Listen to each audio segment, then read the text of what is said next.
Pratap, wow, what a surprise! நீ எங்க இங்க? ஊருக்கு வந்து எனக்கு ஒரு ஃபோன் கால் கூட பண்ணல என்ற ஸ்னேகா தன் முன்னே நின்றிருந்த நபரிடம் நெருக்கமாக பேசி சிரித்துக் கொண்டிருந்தாள். 6 அடி உயரத்தில் கோட் சூட் அணிந்து பார்த்தாலே பெரிய எடுத்த பையன் என்று தெரிந்துவிடும் அளவிற்கு உச்சந்தலையிலிருந்து உள்ளங்கால் வரை காஸ்ட்லியான பொருட்கள் மட்டுமே அவனிடம் இருந்தது. அடிக்கடி பிரதாப் என்று ஸ்னேகா பேசும்போது கேட்டதில் அவன் பெயர் பிரதாபாக இருக்கும் என்று சூர்யா நினைத்தான். நெடுநாட்கள் பழகியவர்கள் போல ஸ்னேகாவும் பிரதாப்பும் சிரித்து பேசிக் கொண்டிருந்ததை பிரீத்தியும் சூர்யாவும் வேடிக்கை பார்த்து கொண்டிருந்தனர். வெரி சாரி டியர், சடனா ஊருக்கு வர வேண்டிய சிச்சுவேஷன் ஆயிடுச்சு. இப்ப அப்பாவோட பிசினஸ் நான் தான் பார்த்துட்டு இருக்கேன். இப்போ நீ நிக்கிற ரெஸ்டாரண்ட் யாரோடது தெரியுமா? ஐயாவோடது தான் என்ற பிரதாப் தன்னுடைய சட்டை காலரை தூக்கி விட்டு கொண்டு பெருமையாக ஸ்னேகாவிடம் பேசிக் கொண்டிருந்தான். ஸ்னேகா ஃபாரினில் படித்துக் கொண்டிருக்கும் பொழுது அதே யூனிவர்சிட்டியில் தான் பிரதாப்பும் படித்தான். அவசரமாக அவனது அப்பா இந்தியாவுக்கு வர சொல்ல தன்னுடைய படிப்பை பாதிலேயே முடித்துக் கொண்டு இந்தியா திரும்பினான். பிரீத்தியையே உற்று பார்த்து கொண்டிருந்த பிரதாப்பை கவனித்த ஸ்னேகா பிரீத்தியை அவனுக்கு அறிமுகம் செய்து வைத்தாள். என்ன பாக்குற? நான் அடிக்கடி உன்கிட்ட சொல்லுவேன்ல, எனக்கு ஒரு பெஸ்ட் ஃப்ரெண்ட் இந்தியால இருக்கான்னு. அது இவ தான், மை பெஸ்ட் ஃப்ரெண்ட் பிரீத்தி என்று ஸ்னேகா பிரீத்தியை கட்டிப்பிடித்துக் கொண்டு கூறினாள். அனைவர் முன்னில் ஸ்னேகா கட்டிப்பிடிக்க சங்கடத்தில் மெதுவாக அவளிடமிருந்து விலகினாள் பிரீத்தி. அப்பொழுது பிரதாப் வேகமாக பிரீத்திக்கு ஹலோ சொல்ல தன் கைகளை நீட்டினான். ஆனால் பிரீத்தி தன்னுடைய கைகளை வேறு ஒருவன் தொடுவதை கூட அனுமதிக்கவில்லை. சட்டென்று தன் இரு கைகளையும் கூப்பி வணக்கம் என்று சொன்னாள். இதை எதிர்பார்க்காத பிரதாப் சட்டென்று தன்னுடைய கைகளை தன் தலைமுடியை சரி செய்வது போல சமாளித்தான். இந்தியா வரதா இருந்தா எனக்கு ஒரு போன் கால் பண்ணிருக்கலாம்ல, நானே வந்து பிக்கப் பண்ணிருப்பேன். பிரீத்தி மேடமும் இவ்ளோ தூரம் அவங்க டிரைவர் கூட வந்திருக்க தேவையே இருந்திருக்காது என்று பிரதாப் பிரீத்தியின் பின்னால் நின்றிருந்த சூர்யாவை டிரைவர் என்று சுட்டிக்காட்டினார். இதை கேட்ட பிரீத்திக்கு கோபமாக வந்தது. பிரீத்தி ஏதோ பேச வருவதற்குள் சூர்யா அவள் கையை பிடித்துக்கொண்டு வேண்டாம் என்பது போல தலையை ஆட்டினான். என்ன பெரிய ஹோட்டலுக்கு முதலாளி, புக் பண்ண பிரைவேட் ரூம் கூட எங்களுக்கு கிடைக்கல என்று சோகமாக தன் முகத்தை வைத்துக் கொண்டாள் ஸ்னேகா. உடனே மேனேஜரை அழைத்து பேசிய பிரதாப் அடுத்த 5 நிமிடத்தில் ஒரு பிரைவேட் கேபினை அரேஞ்ச் செய்தான். இஃப் யூ டோன்ட் மைண்ட், நாங்களும் உங்க கூட ஜாயின் பண்ணிக்கலாமா என்ற பிரதாப் தன் அருகே நின்றிருந்த நண்பன் இன்பா தோளின் மீது கை போட்டுக் கொண்டு ஸ்னேகாவிடம் கேட்டான். இதை கேட்ட பிரீத்தி சூர்யாவிடம் வேண்டாம் என்பது போல சைகை காட்டினாள். ஸ்னேகாவின் பின்னால் நின்று கொண்டிருந்த பிரீத்தி வேண்டாம் என்று சொல்லி மெதுவாக அவள் காதில் மட்டும் கேட்கும்படி பேசினாள். ஆனால் அதையெல்லாம் கண்டு கொள்ளாத ஸ்னேகா அவர்களுக்காக ஒதுக்கப்பட்ட கேபினுக்கு பிரதாபுடன் சேர்ந்து கொண்டு நடந்து சென்றாள். பின் இருவரும் ஸ்னேகாவை பின்தொடர்ந்து பிரைவேட் கேபினுக்குள் நுழைந்தனர். பிரீத்தி அருகே அமர்ந்திருந்த சூர்யாவை பார்த்த பிரதாப் சிரித்துக்கொண்டே ஸ்னேகாவிடம் இவர்கள் யார் என்று மீண்டும் கேட்டான். நான் அப்பவே சொன்னேன் தானே, இது என்னோட பெஸ்ட் ஃப்ரெண்ட் பிரீத்தி என்ற ஸ்னேகா சூர்யா அந்த இடத்தில் இருப்பது போலேயே காட்டிக்கொள்ளவில்லை. ஸ்னேகாவின் அருகில் அமர்ந்திருந்த பிரீத்தி அவளின் தொடையை ஒரு தட்டு தட்டி சூர்யாவை பற்றி சொல்லென்றாள். ஆனால் ஸ்னேகாவின் மனதில் பிரதாபை வைத்து சூர்யாவை அசிங்கப்படுத்த வேண்டும் என்ற எண்ணம் தோன்றியது. ஒரு நிமிடம் பிரீத்தியை உற்று பார்த்த பிரதாப், தப்பா எடுத்துக்கலன்னா நான் ஒன்னு கேட்கட்டா? RSP குரூப் டூரிசம் ப்ராஜெக்டை இப்போ எடுத்து பண்ற அந்த பிரீத்தி தானே நீங்க? am I right என்று பிரதாப் கேட்டு முடிக்க சந்தோஷத்தில் ஸ்னேகாவும் ஆமாம் அதே பிரீத்தி தான் என கத்தினாள். சந்தோஷமாக மீண்டும் ஒரு முறை பிரீத்தியிடம் தன்னை அறிமுகப்படுத்திக் கொண்டான். பின் அவனுடன் வந்த நண்பன் இன்பாவையும் அறிமுகப்படுத்தினான். இன்பாவின் தந்தை கோயம்புத்தூரில் பல இடங்களில் நகை கடை ஷோரூம் வைத்துள்ளார். பிரதாபிற்கு சலித்தவன் அல்ல என்பது போல் அவனும் தன்னுடைய சொத்துக்களை பற்றி பெருமை பேசிக் கொண்டிருந்தான். அப்புறம் நீங்க உங்களை பத்தி சொல்லவே இல்ல என சூர்யாவை பார்த்து பிரதாப் கேட்டான். தன்னுடைய பெயர் சூர்யா என்று மட்டும் சொன்னவன் வேறு எதையும் அவனிடம் பேசிக் கொள்ளவில்லை. இந்த ஊரே கூறும் அந்த உதவாக்கரை பிரீத்தியின் புருஷன் இவன்தானா என்று நினைத்த பிரதாப் மனதிற்குள் சிரித்துக் கொண்டான்.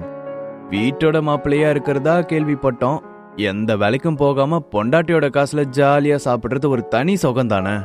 எங்களுக்கும் பிரீத்தி மாதிரி ஒரு லைஃப் கிடைச்சா சந்தோஷமா இருக்கும் என்று பிரதாப் சிரித்துக் கொண்டே சூர்யாவை பார்த்து பேச அவனோடு ஸ்னேகாவும் இன்பாவும் சேர்ந்து கொண்டு சிரிக்க ஆரம்பித்தனர். போதும் நிறுத்துங்க என்ற ஒரு குரல் கேட்டதும் அவர்களுடைய சிரிப்பு அடங்கியது. பிரீத்தி கோபத்தில் அவர்களை பார்த்து கத்துவாள் என்று யாருமே எதிர்பார்க்கவில்லை. இதுல என்ன இருக்கு, வீட்டோட மாப்பிள்ளையா இருக்கிறது எனக்கு ஒன்னும் கேவலமா தெரியல என்ற சூர்யா பிரீத்தியின் கையை பிடித்துக் கொண்டு பிரதாபை பார்த்து பேசினான். பிரீத்தியின் கைகளை லேசாக தட்டிக்கொண்டே அவள் காதில் மட்டும் கேட்கும்படி நான் பார்த்துக் கொள்கிறேன் என்று கூறினான். இவ்வாறு சூர்யா கூறிய பின் பிரீத்தி மேலும் எதுவும் பேசாமல் அமைதியானாள். சாரி பிரதர், உங்களை அசிங்கப்படுத்தணும்னு இதெல்லாம் கேட்கல என்று கூறிய பிரதாப், இன்பா புதுசா இன்னொரு பிரான்ச் ஜுவல் ஷாப் ஓபன் பண்ண போறதா சொன்னதானே, அதுக்கு ஆள் தேவைப்பட்டா சூர்யாவை கூட நீ எடுத்துக்கலாம். அவர் வீட்டுல சும்மா தான் இருக்காரு. ஐ மீன் கண்டிப்பா உன் கடைக்கு தேவைப்படுவார்னு சொல்ல வந்தேன் என்று சூர்யாவின் மீது அக்கறை உள்ளது போல பிரதாப் பேசினான். இதை கேட்ட இன்பாவின் முகம் சிரிப்பில் குலுங்கியது. நான் ஓபன் பண்ண போற ஜுவல் ஷாப்க்கு ஆளுங்க கண்டிப்பா தேவைப்படுவாங்க. நிச்சயமா சூர்யாவை சேர்த்துக்கிறேன். மற்றவங்களை விட 10% அதிகமாவே சம்பளம் தரேன் என்று இன்பா சிரித்தான். சூர்யா, நல்ல ஆஃபர், பேசாம அக்செப்ட் பண்ணிக்கோ. இந்த மாதிரி பெரிய பெரிய மனுஷங்களோட ஆஃபர் எல்லாம் உன் லைஃப்ல ஒரு தடவை தான் கிடைக்கும் என்றாள் ஸ்னேகா. சாரி, உங்களோட ஆஃபர் எல்லாம் மனசுக்கு குளிர்ச்சியா தான் இருக்கு. ஆனா அதெல்லாம் ஏத்துக்கிற நிலைமையில நான் இல்ல.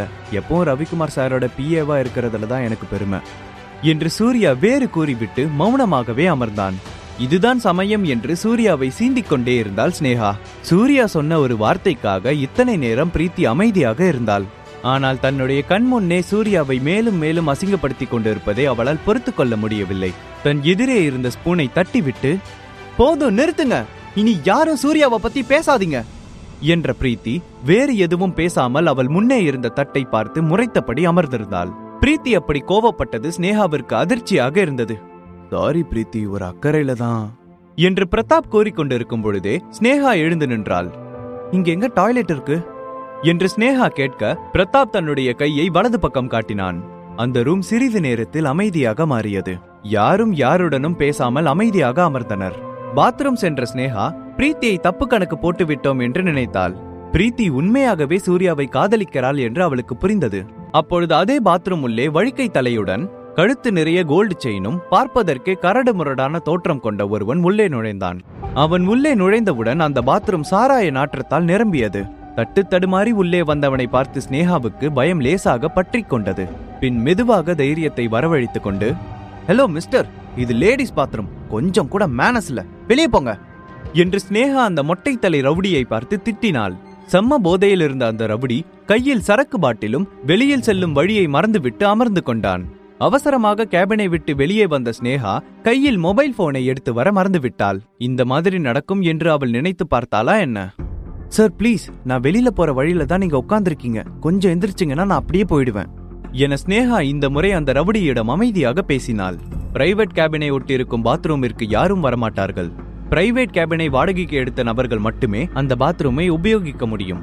அதனால் அங்கு எப்பொழுதும் கூட்டம் இருக்காது. அங்கு என்ன நடந்தாலும் வெளியில் யாருக்கும் தெரியாத அளவு அந்த பாத்ரூம் அமைக்கப்பட்டிருந்தது. பாத்ரூம் சுவரை ஒட்டியே மெதுவாக வெளியே நகர முயற்சித்தாள் ஸ்னேகா. பாத்ரூம் கதவுக்கும் அவனுக்கும் இடையே இருந்த சிறிய இடைவெளியில் எப்படியாவது நுழைந்து விடலாம் என்று நினைத்து மெதுவாக கால் எடுத்து வைத்தாள். அப்பொழுது போதையில் இருந்த அந்த மொட்டை ரவுடி திடீரென கண் விழித்தான். ஸ்னேகா செய்வதறியாது வேகமாக அந்த மொட்டை தலை ரவுடியை தன்னுடைய முழு பலத்தையும் பயன்படுத்தி ஓங்கி எத்தினாள். அவள் எத்தியதில் போதையில் இருந்த அந்த ரவுடி 2 அடி தள்ளி போய் தட்டு தடுமாறி நின்றான். ஸ்னேகாவின் மேல் கோபப்படுவதற்கு பதிலாக, பார்க்க சாதாரண ஆள் மாதிரி தான் இருக்க, ஆனா என்ன ஒரு அடி, உன்னோட டர்ன் முடிஞ்சிடுச்சு, இப்ப என்னோட டர்ன் என்ற அந்த மொட்டை தலை ரவுடி ஸ்னேகாவை நோக்கி தட்டு தடுமாறி நடந்து சென்றான். அவன் தட்டு தடுமாறி வந்ததை பார்த்த ஸ்னேகா பயத்தில் அந்த இடத்திலேயே உறைந்து போய் நின்றான். ஸ்னேகாவின் உருவத்தை விட பல மடங்கு அவன் பெரிதாக இருந்ததால் எவ்வளவு முயற்சித்தாலும் அவளால் அந்த மொட்டை தலை ரவுடியின் பிடியிலிருந்து ஸ்னேகாவால் தப்பிக்கவே முடியவில்லை. அவனுடைய இறுக்கமான பிடியில் ஸ்னேகாவின் வெள்ளை நிற கை சிவந்திருந்தது. பின் இறுக்கமாக அவன் பிடித்திருந்த கையை முதலில் விடுவிக்க வேண்டும் என்ற எண்ணத்தில் வேகமாக மொட்டைத்தலை ரவுடியின் கையை ஆக்ரோஷமாக கடித்தாள். அவள் கடித்ததில் மேல் வரிசை பற்களும் கீழ் வரிசை பற்களும் அவன் கையில் ஆழமாக பதிந்தது. வலியால் கத்திக்கொண்டே அவளுடைய கையை விட்டான். அவன் ஒற்றை காலை மேலே தூக்கி கொண்டு தன்னுடைய கைகளை உதறிக்கொண்டே வலியால் துடித்துக் கொண்டிருந்தான். இந்த சமயத்தை உபயோகப்படுத்திக் கொண்டு ஸ்னேகா வேகமாக பாத்ரூம் வாசலை நோக்கி ஓடினாள். ஆனால் அவளை விடாமல் துரத்தி பிடித்த மொட்டைத்தலை ரவுடி அவன் கையில் வைத்திருந்த சரக்கு பாட்டிலை எடுத்து, என்ன தைரியம் இருந்தா என்ன இந்த மாதிரி பண்ணிட்டு ஓட நினைப்ப, ஒரு தடவை என்கிட்ட சிக்கின யாரும் தப்பிக்கவே முடியாது, என்னாச்சு என்று நினைத்து கொண்டே மெதுவாக தன்னுடைய கண்களை திறந்து பார்த்தாள் ஸ்னேகா. ஆனால் அந்த மொட்டைத்தலை ரவுடி வாயில் ரத்தத்துடன் தரையில் விழுந்திருப்பதை பார்த்த ஸ்னேகா சுத்தி முத்தியும் பார்த்தாள். அப்பொழுது, ஸ்னேகா, ஆர் யூ ஆல்ரைட் என்ற குரல் கேட்க அந்த சத்தம் வந்த திசையை திரும்பி பார்த்தாள். அந்த மொட்டைத்தலை ரவுடி வைத்திருந்த பாட்டிலை கையில் பிடித்துக்கொண்டு சூர்யா நின்றிருந்தான். சூர்யாவையும் அந்த மொட்டைத்தலை ரவுடியையும் மாறி மாறி பார்த்த ஸ்னேகா, நீதான் அவனை அடிச்சு என்ன காப்பாத்தினதா என்ற ஸ்னேகா அந்த மொட்டை தலை ரவுடியின் பிடியால் சிவந்து போன கையை வைத்து ஊன்றி தட்டு தடுமாறி எழுந்து நின்றாள். சூர்யாவை தொடர்ந்து வந்த பிரீத்தி வேகமாக ஸ்னேகாவை தாங்கிக் கொண்டாள். ஸ்னேகா, இங்க என்ன நடந்துச்சு? அவன் ஏன் உன்னை அடிக்க வந்தான் என்று பிரீத்தி பதட்டத்துடன் கேட்டாள். இவன் என்கிட்ட தப்பா நடந்துக்க பார்த்தான். என் கையை இறுக்கமா பிடிச்சிருந்தனாலதான் சிவந்துருச்சு. அதான் அவன் கிட்ட இருந்து தப்பிக்க நான் கடிச்சேன். அந்த கோவத்துலதான் பாட்டில் அடிக்க வந்தான் என்று மீண்டும் அந்த மொட்டை தலை ரவுடியின் கையை பார்த்தாள். ஸ்னேகா இவ்வாறு கூறிக்கொண்டிருக்கும் பொழுது பிரதாப்பும் இன்பாவும் அந்த இடத்திற்கு வந்து சேர்ந்தனர். ஸ்னேகாவின் இந்த நிலைமையை பார்த்த பிரதாப் கோபத்தில் அடிபட்டு கீழே விழுந்திருந்த அந்த மொட்டை தலை ரவுடியை இன்பாவுடன் சேர்ந்து அடிக்கத் தொடங்கினான். ஏற்கனவே சூர்யாவிடம் அடிவாங்கி எழுந்திருக்க முடியாமல் படுத்து இருந்த அந்த மொட்டை தலை ரவுடியால் பிரதாப் இன்பாவின் அடியை பொறுத்து கொள்ள முடியவில்லை. வலியால் கத்த ஆரம்பித்தான். ஆனாலும் விடாமல் அவனை மாறி மாறி பிரதாப்பும் இன்பாவும் அடித்துக் கொண்டே இருந்தனர். போதும், இதுக்கு மேல அடிச்சா செத்துருவான், விடுங்க என்ற சூர்யா பிரதாப்பின் கையை பிடித்தான். சட்டென்று சூர்யாவின் கையை உதறிவிட்ட பிரதாப் சூர்யா தொட்ட இடத்தில் வேகமாக தூசி தட்டுவது போல தட்டிவிட்டான். அதுவரை யாரும் காப்பாற்ற மாட்டார்கள் என்று ஸ்னேகா நினைத்துக் கொண்டிருக்கும் பொழுது சூர்யா காப்பாற்ற வந்தது அவள் எதிர்பார்க்கவே இல்லை. இந்த செயல் சூர்யாவின் மீது வைத்திருந்த பகையை லேசாக தகர்த்து எரித்தது. ஆனால் இப்பொழுது அந்த ரவுடியை விட்டுவிடும்படி சூர்யா கூறியது ஸ்னேகாவுக்கு பிடிக்கவில்லை. உனக்கு பயமா இருந்தா ஓரமா போய் உட்காரு, இல்ல பயமா இருந்தா கண்ணை மூடிக்கோ என்ற இன்பா சூர்யாவை பற்றி முழுவதுமாக தெரியாமல் கிண்டல் செய்தான். போதும், இந்த அடி அவன் லைஃப் லாங் மறக்க மாட்டான்னு நினைக்கிறேன். எனக்கு ரொம்ப பசிக்குது, சாப்பிட போலாம் என்ற ஸ்னேகா கேபினை நோக்கி நடந்தாள். பிரீத்தியும் அவளை தாங்கிக் கொண்டே கேபினுக்கு சென்றாள். பிரதாப்பும் இன்பாவும் மொட்டை தலை ரவுடியை அடிப்பதை அப்படியே நிறுத்திவிட்டு கேபினுக்கு சென்றனர். சூர்யா எதையும் பேசாமல் கடைசியாக கேபினுக்குள் நுழைந்தான். ரொம்ப பயமா இருந்தா சொல்லு சூர்யா, இப்ப கூட நீ கார்ல கிளம்பலாம். ஓ சாரி, உன்கிட்ட சொந்தமா கார் கூட இல்ல தானே? பேசாம ஆட்டோ பிடிச்சு கொடுக்கறோம், அப்படியே கிளம்பிடு என்று பிரதாப் பேசி முடிக்க இன்பா தன்னுடைய சிரிப்பை அடக்க முடியாமல் சத்தமாக சிரித்தான். சூர்யா அவர்கள் பேசிய எதையும் பெருசாக எடுத்துக்கொள்ளவில்லை. லேசாக சிரித்துக் கொண்டே சேரில் அமர்ந்தான். அதே நேரம் மொட்டை தலை ரவுடி தரையில் அடிபட்டு விழுந்து கிடப்பதை பார்த்த ரவுடி கும்மல், ராக்கியண்ணா, உங்களை யார் அடிச்சா என்று கூட்டத்திலிருந்து ஒரு ரவுடி வேகமாக மொட்டை தலை ரவுடியை தூக்க அவன் கூடவே மற்ற ரவுடிகளும் சேர்ந்து அவனை தூக்கிக் கொண்டு சூர்யா இருந்த பக்கத்து கேபினுக்குள் நுழைந்தனர். அந்த கேபின் உள்ளே பூ போட்ட சட்டை அணிந்து கொண்டிருந்த ஒருத்தன் மொட்டை தலை ரவுடி அடிபட்டு தரையில் மயக்கத்தில் இருப்பதை பார்த்து சட்டென்று எழுந்து நின்றான். அவன் எழுந்து நிற்க கூடவே சுத்தி இருந்த மற்ற ரவுடிகளும் எழுந்து நின்றனர். மொட்டை ரவுடியை அந்த நிலைமையில் பார்த்தவனின் முகம் கோபத்தில் கொந்தளித்தது. அவன் வேறு யாரும் இல்லை, பார் ஓனர் மகேஸ்வரன் தான். ஏற்கனவே ஒருமுறை பிரீத்தியை கடத்திய விவகாரத்தில் சூர்யாவிடம் சிக்கிய அதே மகேஸ்வரனின் அடியால் தான் அந்த மொட்டை தலை ரவுடி. ஆனால் இப்பொழுது இது சூர்யாவின் விவகாரம் என்று மகேஸ்வரனுக்கு தெரியாது. தன்னுடைய அடியால் நிலைமையை பார்த்த மகேஸ்வரன், யார் இப்படி பண்ணது என்று அவன் முன்னே இருந்த டேபிளை தன்னுடைய கையால் தட்ட, மகேஸ்வரன் சார், கேபின்ல இருக்க ஒரு பொண்ணு என தட்டு தடுமாறி அரை மயக்கத்தில் மொட்டை தலை ரவுடி பதில் கூறினான். இங்க இருக்கிற எல்லா கேபினையும் தேடுங்கடா, இவனை அடிச்ச எவனும் உயிரோட வெளியே போக கூடாது என்று மகேஸ்வரன் கூற அடுத்த நொடியே அங்கிருந்த அனைவரும் வேகமாக தங்களுடைய கையில் இருந்த ஆயுதத்தை சட்டையில் சொருகிக் கொண்டு ஓடினார்கள். மொட்டை தலை ரவுடி ராக்கி மகேஸ்வரனை பார்ப்பதற்காக சென்னையிலிருந்து கோயம்புத்தூர் வந்தான். சென்னையில் பெரிய ரவுடியான ராக்கி மகேஸ்வரனின் உயிர் நண்பன். கோயம்புத்தூருக்கு சிறு வேலை காரணமாக வந்தவன் அப்படியே மகேஸ்வரனை பார்க்க வந்தான். பரம்பரை ஹோட்டலில் மொத்தம் 100க்கும் மேற்பட்ட பிரைவேட் கேபின் உள்ளது. அந்த 100 கேபினில் பிரதாப் இருந்த அறையை 10 நிமிடத்தில் கண்டுபிடித்தனர். சார், கண்டுபிடிச்சிட்டோம், கேபின் 10ல தான் இருக்காங்க என்று மகேஸ்வரனுக்கு போனில் தகவல் வந்தது. அதற்குள் பிரதாபையும் இன்பாவையும் மகேஸ்வரனின் ரவுடிகள் அடிப்பதற்கு கேபினை உடைத்துக் கொண்டு உள்ளே நுழைந்தனர். கதவை உடைத்துக் கொண்டு திடீரென்று 4-5 ரவுடிகள் உள்ளே வந்ததை பார்த்த பிரீத்தியும் ஸ்னேகாவும் பயந்து போனார்கள். அதில் ஒருத்தன் வேகமாக ஓடி வந்து பிரதாபின் சட்டையை பிடித்துக் கொண்டான். வேகமாக அவனிடமிருந்து விலகி கொண்ட பிரதாப் அவனை ஓங்கி அடித்ததில் அந்த கேபினை சுற்றி இருந்த மற்ற ரவுடிகள் பின்வாங்கினார்கள். யாருடா நீங்கெல்லாம் என்னோட ஹோட்டலுக்குள்ள வந்து ஏமலையே கை வைக்கிறது? மரியாதையா ஓடி போய் உங்க பாச கூட்டிட்டு வா என பிரதாப் தன்னுடைய கைகளை முறுக்கிக் கொண்டு கேட்டான். அப்பொழுது அவன் அருகே நின்றிருந்த இன்பா, இவங்க எல்லாரையும் என்ன பண்ணலாம், எல்லார் கையையும் வெட்டிடலாமா என்று இன்பா சர்வ சாதாரணமாக கூறினான். பல நகைக்கடை நடத்துவது சாதாரணமான விஷயம் இல்லை. இன்பாவிற்கு பல ரவுடிகளின் தொடர்பு இருந்த தைரியத்தில் பேசினான். அப்பொழுது, என்ன தைரியம், என்ன நீ கூப்பிட்டதா சொன்னாங்க என்ற ஒரு குரல் கேட்க சுற்றி இருந்த ரவுடிகள் வேகமாக ஒரு பக்கமாக வழிவிட்டு நின்றனர். மகேஸ்வரனும் ராக்கியும் உள்ளே நுழைந்தனர். மகேஸ்வரனை பார்த்தவுடன் இன்பாவின் கை காலெல்லாம் நடுங்க ஆரம்பித்தது. பயத்தில் பிரதாபை திரும்பி பார்த்தான். பிரதாபும் பயத்தில் வேர்த்து விறுவிறுத்து போய் நின்றிருந்தான். இங்க யாருடா இவங்களோட பாஸ பார்க்கணும்னு கேட்டது? நீயா என மகேஸ்வரன் மாத்தி மாத்தி பிரதாபையும் இன்பாவையும் பார்த்து கேட்டான். பெரிய சிக்கலில் இருவரும் மாட்டிக்கொண்டோம் என்று நினைத்து கொண்டே ஒருவரை ஒருவர் பார்த்து கொண்டனர். ஒரு அடி முன்னே எடுத்து வைத்த இன்பா, ஹலோ சார், நான் தான் இன்பா, ஹரி ஜுவல் ஷாப் வச்சிருக்கோம், என்னோட அப்பாவை உங்களுக்கு நல்லா தெரியும் என்று தன்னுடைய கையை நீட்டினான். ஐயோ சாரி சார், ஹரி சார் பையனா, எனக்கு தெரியாம போச்சு, என்ன மன்னிச்சிடுங்க, தெரியாம பண்ணிட்டேன் என இன்பாவின் முன்னால் கையை கட்டிக்கொண்டு குனிந்தபடி மகேஸ்வரன் நின்றான். மகேஸ்வரனே தனக்கு பயந்து போய் நின்று கொண்டிருப்பதை பெருமையாக நினைத்து பின்னால் நின்றிருந்த அனைவரையும் சிரித்துக் கொண்டே சுத்தி பார்த்தான். உதட்டில் லேசான சிரிப்புடன் நின்று கொண்டிருந்த இன்பா அடுத்த நொடியே வலியால் கத்த ஆரம்பித்தான். உங்க அப்பன் பெரிய கொம்பனா? உன் அப்பனே என் காலு கீழே தான் விழுந்து கிடப்பான். நேத்து முளைச்ச காலா, நீ யாரு கை காலை வெட்டணும்னு சொன்ன என இன்பாவின் கைகளை முறுக்கிக் கொண்டே மகேஸ்வரன் கேட்டான். வலியால் இன்பா கத்த அந்த சத்தம் பத்தவில்லை என்று மேலும் வேகமாக முறுக்கினான். அப்பொழுது பிரதாப் வேகமாக மகேஸ்வரன் அருகில் வந்து, சாரி சார், ப்ளீஸ் விட்டுருங்க, அவன் தெரியாம ஏதோ ஜோக்குக்கு சொல்லியிருப்பான், விட்டுருங்க என பிரதாப் அவன் முன்னே பணிவாக பேசினான். அப்போ நான் ஒரு ஜோக் சொல்லட்டுமா என்ற மகேஸ்வரன் இன்பாவின் வாயை கிழிக்க சொல்லி அங்கிருந்த ரவுடிகளுக்கு உத்தரவிட்டான். அந்த ரவுடிகளும் தங்களுடைய கைகளால் இன்பாவின் வாயை கிழிக்க ஆரம்பிக்க அதை தடுக்க வந்த பிரதாபை ஓங்கி மிதித்தான். பிரதாப் அங்கிருந்த சேரில் விழுந்ததில் அது 2 துண்டாக உடைந்தது. அப்பொழுது ஒரு குரல் மகேஸ்வரனின் பின்னால் இருந்து, போதும் நிறுத்து என்று கேட்டது. சூர்யா அதே அறையில் இருப்பது மகேஸ்வரனுக்கு தெரியாது. போதும் நிறுத்து என்று ஸ்னேகா கீழே அடிபட்டு எழுந்திருக்க முடியாமல் விழுந்து கிடந்த பிரதாபை தூக்கினாள். அப்பொழுது ஸ்னேகாவை பார்த்த மொட்டை தலை ரவுடி ராக்கி, மச்சான், இந்த பொண்ணு தாண்டா அது, அவளை விடாதடா, என்ன கடிச்சு வச்சது மட்டும் இல்லாம ஆளை வச்சு வேற அடிக்க விட்டா என்ற மொட்டை தலை ரவுடி கோபத்தில் ஆக்ரோஷமாக கத்தினான். இப்பவே உங்க எல்லாரையும் போலீஸ்ல கம்ப்ளைண்ட் பண்றேன் என்ற ஸ்னேகா வேகமாக தன்னுடைய பர்சிலிருந்து செல்போனை எடுத்தாள். அவள் போலீஸுக்கு டயல் செய்வதற்கு முன்னே அவளுடைய போன் சுவற்றில் முட்டி கீழே விழுந்து சிதறியது. இது எல்லாம் 1 செகண்டில் நடந்து முடிந்து விட்டது. கண்ணை மூடி திறப்பதற்குள் தன்னுடைய செல்போன் பறந்து போய் தரையில் சிதறி கிடந்ததை பார்த்த ஸ்னேகா அதிர்ச்சியில் உறைந்து போனாள்.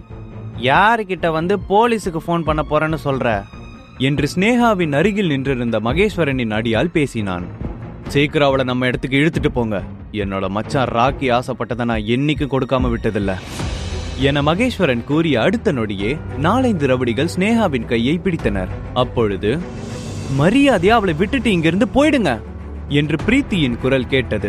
பிரீத்தியை பார்த்த மொட்டை தலை ரவுடி, மச்சான், ஒரே கல்லுல 2 மாங்காடா என்று மகேஸ்வரனை பார்த்து சிரித்தான். திடீரென்று மகேஸ்வரனின் முகம் மாறியது. பிரீத்தியையும் அவளுக்கு பின்னால் அமைதியாக நின்றிருந்த சூர்யாவையும் பார்த்த மகேஸ்வரனின் அடிவயிறு கலக்க ஆரம்பித்தது. அவனுக்கு பயத்தில் வேர்க்க தொடங்கியது. பேசுவதற்கு வார்த்தைகள் கூட வரவில்லை. சிங்கத்தோட குகையிலேயே மாட்டிக்கிட்டோமே என்று பயந்தான். இவர்களுக்கும் சூர்யாவிற்கும் சம்பந்தம் இருக்கும் என்று அவன் நினைத்து கூட பார்க்கவில்லை.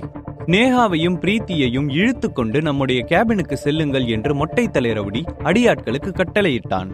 அதை கேட்ட மகேஸ்வரன் வேகமாக மொட்டை தலை ரவுடியை எட்டி உதைத்தான். 1 நிமிடத்திற்கு முன்பு வரை தன்னுடைய நண்பன் ராக்கி கேட்ட எதையும் செய்யாமல் விட மாட்டேன் என்றான்.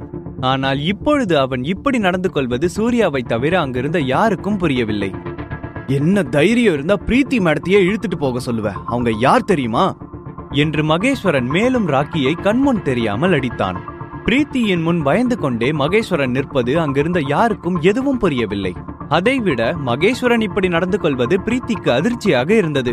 சூர்யாதான் பிரீத்தியை காப்பாற்றினான் என்ற ஒரு விஷயம் வெளியில் தெரிய வந்தால் அவனுடைய மற்றொரு கையும் போய்விடும் என்ற பயம் அவனுக்குள் இருந்தது.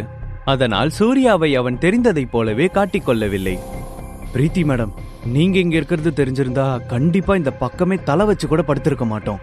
என் ஃப்ரெண்டு தெரியாம தப்பு பண்ணிட்டான், அவனை மன்னிச்சு விட்டுருங்க, அவனுக்கு பதிலா நான் உங்க காலில் விழுறேன் என்ற மகேஸ்வரன் பிரீத்தியின் காலில் விழுந்தான். தன் அருகே நின்றிருந்த மொட்டை தலை ரவுடி ராக்கியின் காலை பிடித்து இழுத்து பிரீத்தியிடம் மன்னிப்பு கேட்க வைத்தான். அதுவரை விளையாட்டுக்காக தான் மகேஸ்வரன் இப்படி செய்கிறான் என்று நினைத்து கொண்டிருந்தவர்களுக்கு இது அதிர்ச்சியாக இருந்தது. நேஹா ஒன்றும் புரியாமல் பிரீத்தியை பார்த்து கொண்டு நின்றிருந்தாள். கீழே அடிபட்டு விழுந்து கிடந்த பிரதாபும் இன்பாவும் அதிர்ச்சியில் தங்களுடைய வாயை பிளந்து கொண்டு பார்த்தார்கள். பிரீத்தி இவ்வளவு பெரிய ஆள் என்று முன்பே தெரிந்திருந்தால் தேவையில்லாமல் இந்த வீண் வம்பிற்கு சென்றிருக்கவே மாட்டேன் என்று பிரதாப் நினைத்தான். பிரீத்தி மேடம், உங்க ஃப்ரெண்ட்ஸ் அடிச்சது மட்டும் இல்லாம இந்த கேபினையும் உடைச்சிட்டோம். அதுக்கு காம்பன்சேட் பண்றோம். இன்னும் வேற ஏதாவது பண்ணணும்னா சொல்லுங்க, நாங்க அதையும் பண்றோம் என்ற மகேஸ்வரன் தன் அடியாட்களை கூட்டிக் கொண்டு அங்கிருந்து வேகமாக கிளம்பினான். அவர்கள் செல்லும் வரை காத்திருந்த ஸ்னேகா, பிரீத்தி, மகேஸ்வரன் ஏன் இப்படி நடந்துக்கிறான்? உனக்கும் அவங்களுக்கும் என்ன சம்பந்தம்? என்ன நடக்குது இங்க? சிறிது நாட்களுக்கு முன் மகேஸ்வரன் தன்னிடம் தவறாக நடந்து கொள்ள முயற்சித்ததையும் அப்பொழுது சரியான நேரத்தில் போலீஸ் வந்து அவளை காப்பாற்றி விட்ட கதையும் ஸ்னேகாவிடம் கூறினாள். இதுல உனக்கு எதுவும் சம்பந்தம் இருக்கா? உனக்கு அவனை முன்னாடி தெரியுமா என ஸ்னேகா சந்தேகத்துடன் சூர்யாவை பார்த்து கேட்டாள். உள்ளுக்குள் சூர்யாவிற்கும் இந்த விஷயத்தில் ஏதோ ஒரு தொடர்பு இருக்கிறது என்று லேசான சந்தேகம் ஸ்னேகாவிற்கு இருந்து கொண்டே இருந்தது. என்ன காமெடி பண்ற? எனக்கு எப்படி அவனை தெரியும்? நான் ஒரு சாதாரண பிஏ, அதுவும் வீட்டோட மாப்பிள்ளைக்கு அவன் கூட என்ன வேலை என்று சூர்யா தன்னுடைய தலையை தெரியாது என்று ஆட்டிக்கொண்டே அப்பாவியாக முகத்தை வைத்து பேசினான். நிஜமாதான் சொல்றியா என்ற ஸ்னேகா ஒரு ஸ்கூல் டீச்சர் தன்னுடைய மாணவனை மிரட்டுவது போல கேட்டாள். அவள் முகம் முழுவதும் சந்தேகத்தில் நிரம்பியிருந்தது. இப்படி என்ன முறைச்சு பார்த்தாலும் அதுதான் உண்மை. உனக்கு டவுட்டா இருந்தா வேணும்னா அந்த ரவுடிக்கிட்டே போய் கேளு என்று மீண்டும் அப்பாவித்தனமாக தன் முகத்தை வைத்துக் கொண்டான் சூர்யா. கண்டிப்பாக மகேஸ்வரன் சூர்யாவை தெரியும் என்று கூற மாட்டான். அதை தாண்டி ஒருவேளை சூர்யாவை தெரியும் என்று அவன் கூறினால் அவன் நிலைமை என்ன ஆகும் என்பது அவனுக்கு நன்றாக அறிந்திருந்தது. சூர்யா இருக்கும் பக்கம் கூட அவன் தலை வைத்து படுப்பதற்கு பயப்படுவான். ஏனென்றால் உண்மையான சூர்யாவை பற்றி அவனுக்கு மட்டுமே தெரியும். அங்கிருக்கும் யாருக்கும் தெரியாது. நேஹாவை போலவே பிரீத்திக்கும் சூர்யா மேல் லேசாக சந்தேகம் எழுந்தது. ஆனால் அதே சமயம் சூர்யாவுக்கு நிச்சயம் அவனை தெரிந்திருக்க வாய்ப்பில்லை என்றும் தோன்றியது. கண்டிப்பாக சூர்யாவுக்கு ஏதோ தெரிந்திருக்கிறது. அதனால்தான் அவனை அதிகம் அடிக்க வேண்டாம் என்று தடுத்து நிறுத்தியிருக்கிறான். பிரச்சனை வருவதற்கு முன்பே அதை தடுப்பதற்காக தான் சூர்யா அவ்வாறு கூறினான் என்று பிரீத்தி அப்பொழுதுதான் உணர்ந்தாள். அதே சமயம் தன்னுடைய ரவுடிகளை அழைத்து கொண்டு அவசர அவசரமாக வண்டியில் ஏறிக்கொண்டிருந்த மகேஸ்வரனை தடுத்து நிறுத்திய மொட்டை தள்ளி ரவுடி ராக்கி, மச்சான், இது வரைக்கும் நீ என்ன அடிச்சதே கிடையாது. ஆனா அந்த பொண்ணுக்காக நீ என்ன அடிச்சிருக்கனா அவ கண்டிப்பா சாதாரண ஆளா இருக்க மாட்டா. யார் அந்த பொண்ணு? உடம்பெல்லாம் காயத்தில் நடக்க முடியாமல் தவித்துக் கொண்டிருந்த மொட்டை தலை ரவுடி ராக்கியை கைத்தாங்களாக அழைத்து கொண்டு வண்டியில் ஏற்றி கொண்டிருந்த மகேஸ்வரனை பார்த்து கேட்டான். நான் பயப்படுறது அந்த பொண்ணுக்கு கிடையாது. ஆனா அந்த பொண்ணுக்கு பின்னாடி ஒருத்தன் இருந்தான். அவன் சாதாரணமான ஆள் கிடையாது. மச்சான், என்ன சொல்ற என்ற மொட்டை தலை ரவுடி ராக்கி தன் கைகளை தலையில் வைத்துக் கொண்டு அமர்ந்தான். அப்பேற்பட்ட ஒருத்தனோட மோதி இருந்தா கண்டிப்பா என்னோட உயிரே போயிருக்கும். நல்ல வேளை கடைசி நேரத்துல நீ சாதுரியமா யோசிச்சதுனால நம்ம தப்பிச்சோம் என்று மொட்டை தலை ரவுடி ராக்கி கூறினான். பிரதாபும் இன்பாவும் அருகில் இருந்த ஹாஸ்பிட்டலில் அட்மிட் செய்யப்பட்டார்கள். சிறு காயங்களுடன் எந்த ஒரு ஆபத்தும் இல்லாமல் இருவரும் தப்பித்தனர். பிரதாபின் மனநிலையை உணர்ந்த ஸ்னேகா அவனுடன் சிறிது நேரம் இருந்து விட்டு வருவதாக கூறினாள். அதனால் சூர்யாவும் பிரீத்தியும் மட்டும் அங்கிருந்து கிளம்பினர். இப்பவே லேட் ஆயிடுச்சு. மழை வேற வர மாதிரி இருக்கு. சீக்கிரம் நம்ம வீட்டுக்கு போனோம். அம்மா தனியா இருப்பாங்க என்ற பிரீத்தி அவசர அவசரமாக காரில் ஏறி அமர்ந்தாள். ஒரு சில மணி நேரத்திற்கு பிறகு ஊட்டியை நெருங்கும் தொலைவில் வண்டி சென்று கொண்டிருக்கும் பொழுது திடீரென்று நின்றது. என்னாச்சு சூர்யா? வண்டி ஏன் நிக்குது? மழை வேற பெய்யுது என்று பிரீத்தி பதற்றத்துடன் சூர்யாவை பார்த்து கேட்டாள். டோன்ட் வெரி, என்னன்னு நான் பாக்குறேன். கொஞ்ச நேரத்துல சரியாயிடும் என்று கூறிக்கொண்டே கார் பேனட்டை ஓபன் செய்து பார்த்தான் சூர்யா. சிறிது நேரத்திற்கு பிறகு வேகமாக காருக்குள் ஓடி வந்து அமர்ந்தான். இரவு நேரத்தில் -டிகிரியில் வெப்பநிலை இருந்தது. அதனுடன் மழையும் சேர்ந்து கொண்டதால் குளிருக்கு பஞ்சமா என்ன? குளிரில் தன் இரு கைகளையும் முரசிக்கொண்டு அதில் வரும் வெப்பத்தை தன் கன்னத்தில் வைத்து சூடேற்றிக் கொண்டிருந்தான். நடுங்கிக் கொண்டே பிரீத்தியிடம் மெக்கானிக்கு கால் செய்திருப்பதாக, அதுவரை இங்கே அமர்ந்திருப்போம் என்று சூர்யா கூறினான். சூர்யாவின் உடல் முழுவதும் நினைந்திருந்ததை பிரீத்தி கவனித்தாள். வேகமாக காரில் இருந்த ஹீட்டரை ஆன் செய்வதற்கு சுவிட்சை பல முறை அழுத்தினாள். ஆனால் கார் ரிப்பேர் ஆகியிருந்ததால் காரில் இருந்த ஹீட்டரை கூட அவளால் ஆன் செய்ய முடியாது என்று அப்பொழுதுதான் அவளுக்கு தெரிந்தது. மெக்கானிக் வரும் வரை காத்திருந்தால் உடல் முழுவதும் நினைந்து ஈரத்துணியில் இருக்கும் சூர்யாவிற்கு ஏதாவது ஆகிவிடும். எப்படியாவது வண்டியை ஸ்டார்ட் செய்ய வேண்டும் என்று நினைத்த பிரீத்தி கார் கதவை திறந்து கொண்டு வெளியே இறங்க முயற்சித்தாள்.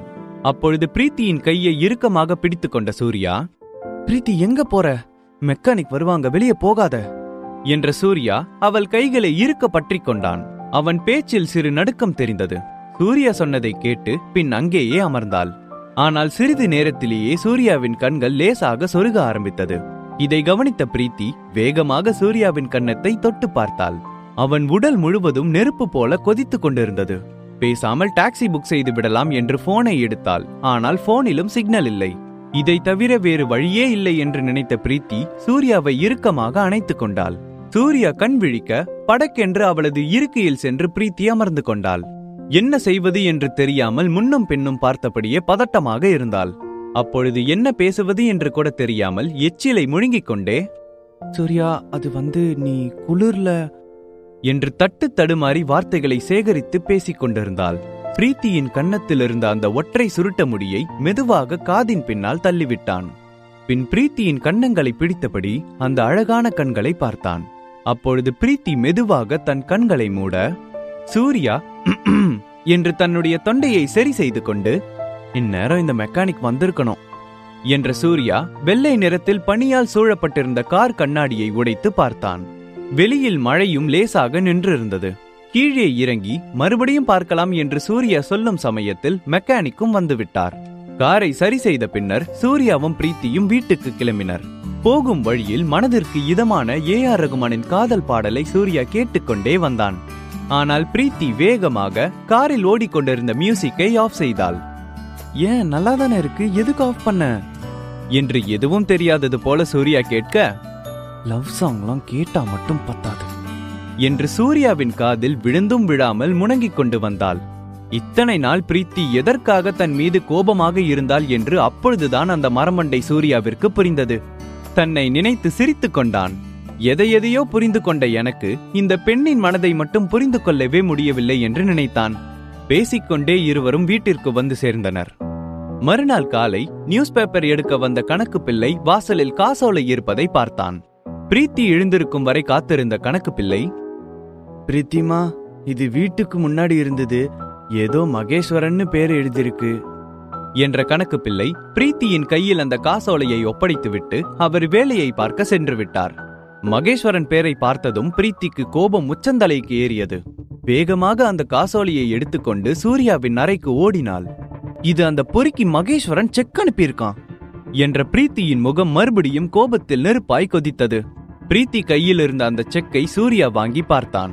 அதில் 1,00,000 ரூபாய்க்கு காசோலை பிரீத்தியின் பெயரில் எழுதியிருந்தது. காசோலையை முன்னும் பின்னும் பார்த்த சூர்யா, 1,00,000க்கு செக் அனுப்பியிருக்கான், இதுதான் மன்னிப்பு கேட்கிற புது டெக்னிக் போல, என்ன பண்ண போற பிரீத்தி என்ற சூர்யா அடுத்து பிரீத்தி என்ன முடிவெடுக்க போகிறாள் என்று காத்திருந்தான். சூர்யாவை பார்த்து கொண்டே கணக்கு பிள்ளையை கத்தி அழைத்தாள். பதறி அடித்துக் கொண்டு மூச்சு முட்ட சூர்யா அறைக்கு ஓடி வந்த கணக்கு பிள்ளை, என்னாச்சு பிரீத்திமா என்று மூச்சு முட்ட கேட்டார். இனி ஒரு படி ஏறினால் கூட அவரது நுரையீரல் தாங்காது என்பது போல இருந்தது. அங்கிள், நீங்க எனக்காக கோல்டன் கிளப்புக்கு வரைக்கும் போகணும். இந்த செக் அந்த கோல்டன் கிளப்ல தூக்கி எரிஞ்சிட்டு வாங்க. இந்த கேவலமான பணம் நமக்கு தேவையே இல்ல என்று செக்கை கணக்கு பிள்ளையிடம் நீட்டினாள். அதை வாங்கிக் கொண்ட கணக்கு பிள்ளை தன்னுடைய சட்டை பையில் வைத்துக் கொண்டு மெதுவாக அங்கிருந்து நகர்ந்தார். பின் பிரீத்தி சூர்யா அருகில் சென்றாள். சூர்யா, உனக்கு ஒரு சர்ப்ரைஸ் இருக்கு, கீழே சீக்கிரம் இறங்கி வா என்ற பிரீத்தியின் முகத்தில் எப்பொழுதும் இல்லாத அளவிற்கு இன்று சந்தோஷம் தெரிந்தது. குழம்பிய சூர்யா, நீ போயிட்டே இரு, நான் பின்னாடியே வரேன் என்று தன்னுடைய செல்போனை தேடிக் கொண்டிருந்தான். அப்பொழுது சரியாக அவனுடைய செல்போன் ரிங் அடித்தது. ரவிக்குமார் சார் கால் பண்றாரு, அதுவும் வீடியோ கால் என்று சொல்லிக்கொண்டே காலை ஆன் செய்தான். ஹலோ சூர்யா, எப்படி இருக்க? டெய்லியும் போன் பேசுறோம், ஆனா ஒரு நாளாவது எனக்கு வீடியோ கால் பண்ணணும்னு உனக்கு தோணுச்சா? சரி, புது கார் எப்படி இருக்கு, உனக்கு பிடிச்சிருக்கா என்று ரவிக்குமார் கேட்க குழப்பத்தில் ஒன்றும் புரியாமல் முழித்துக் கொண்டிருந்தான். காரா, எதை பத்தி பேசுறீங்க என்று புரியாமல் மீண்டும் ரவிக்குமாரிடம் கேட்டான். அப்பொழுது பிரீத்தி உள்ளே நுழைய ரவிக்குமார் பேசிக் கொண்டிருப்பதை கேட்டுவிட்டாள். போச்சு, சர்ப்ரைஸ் எல்லாம் ஸ்பாயில் பண்ணிட்டீங்க. சூர்யா, நீ முதல்ல அந்த போனை கொடு என்று பிரீத்தி சூர்யாவின் கையில் இருந்த போனை வெடுக்கென்று புடுங்கினாள். சிறிது நேரம் சோகமாக முகத்தை வைத்துக் கொண்டிருப்பதை போல பிரீத்தி அமர்ந்திருந்தாள்.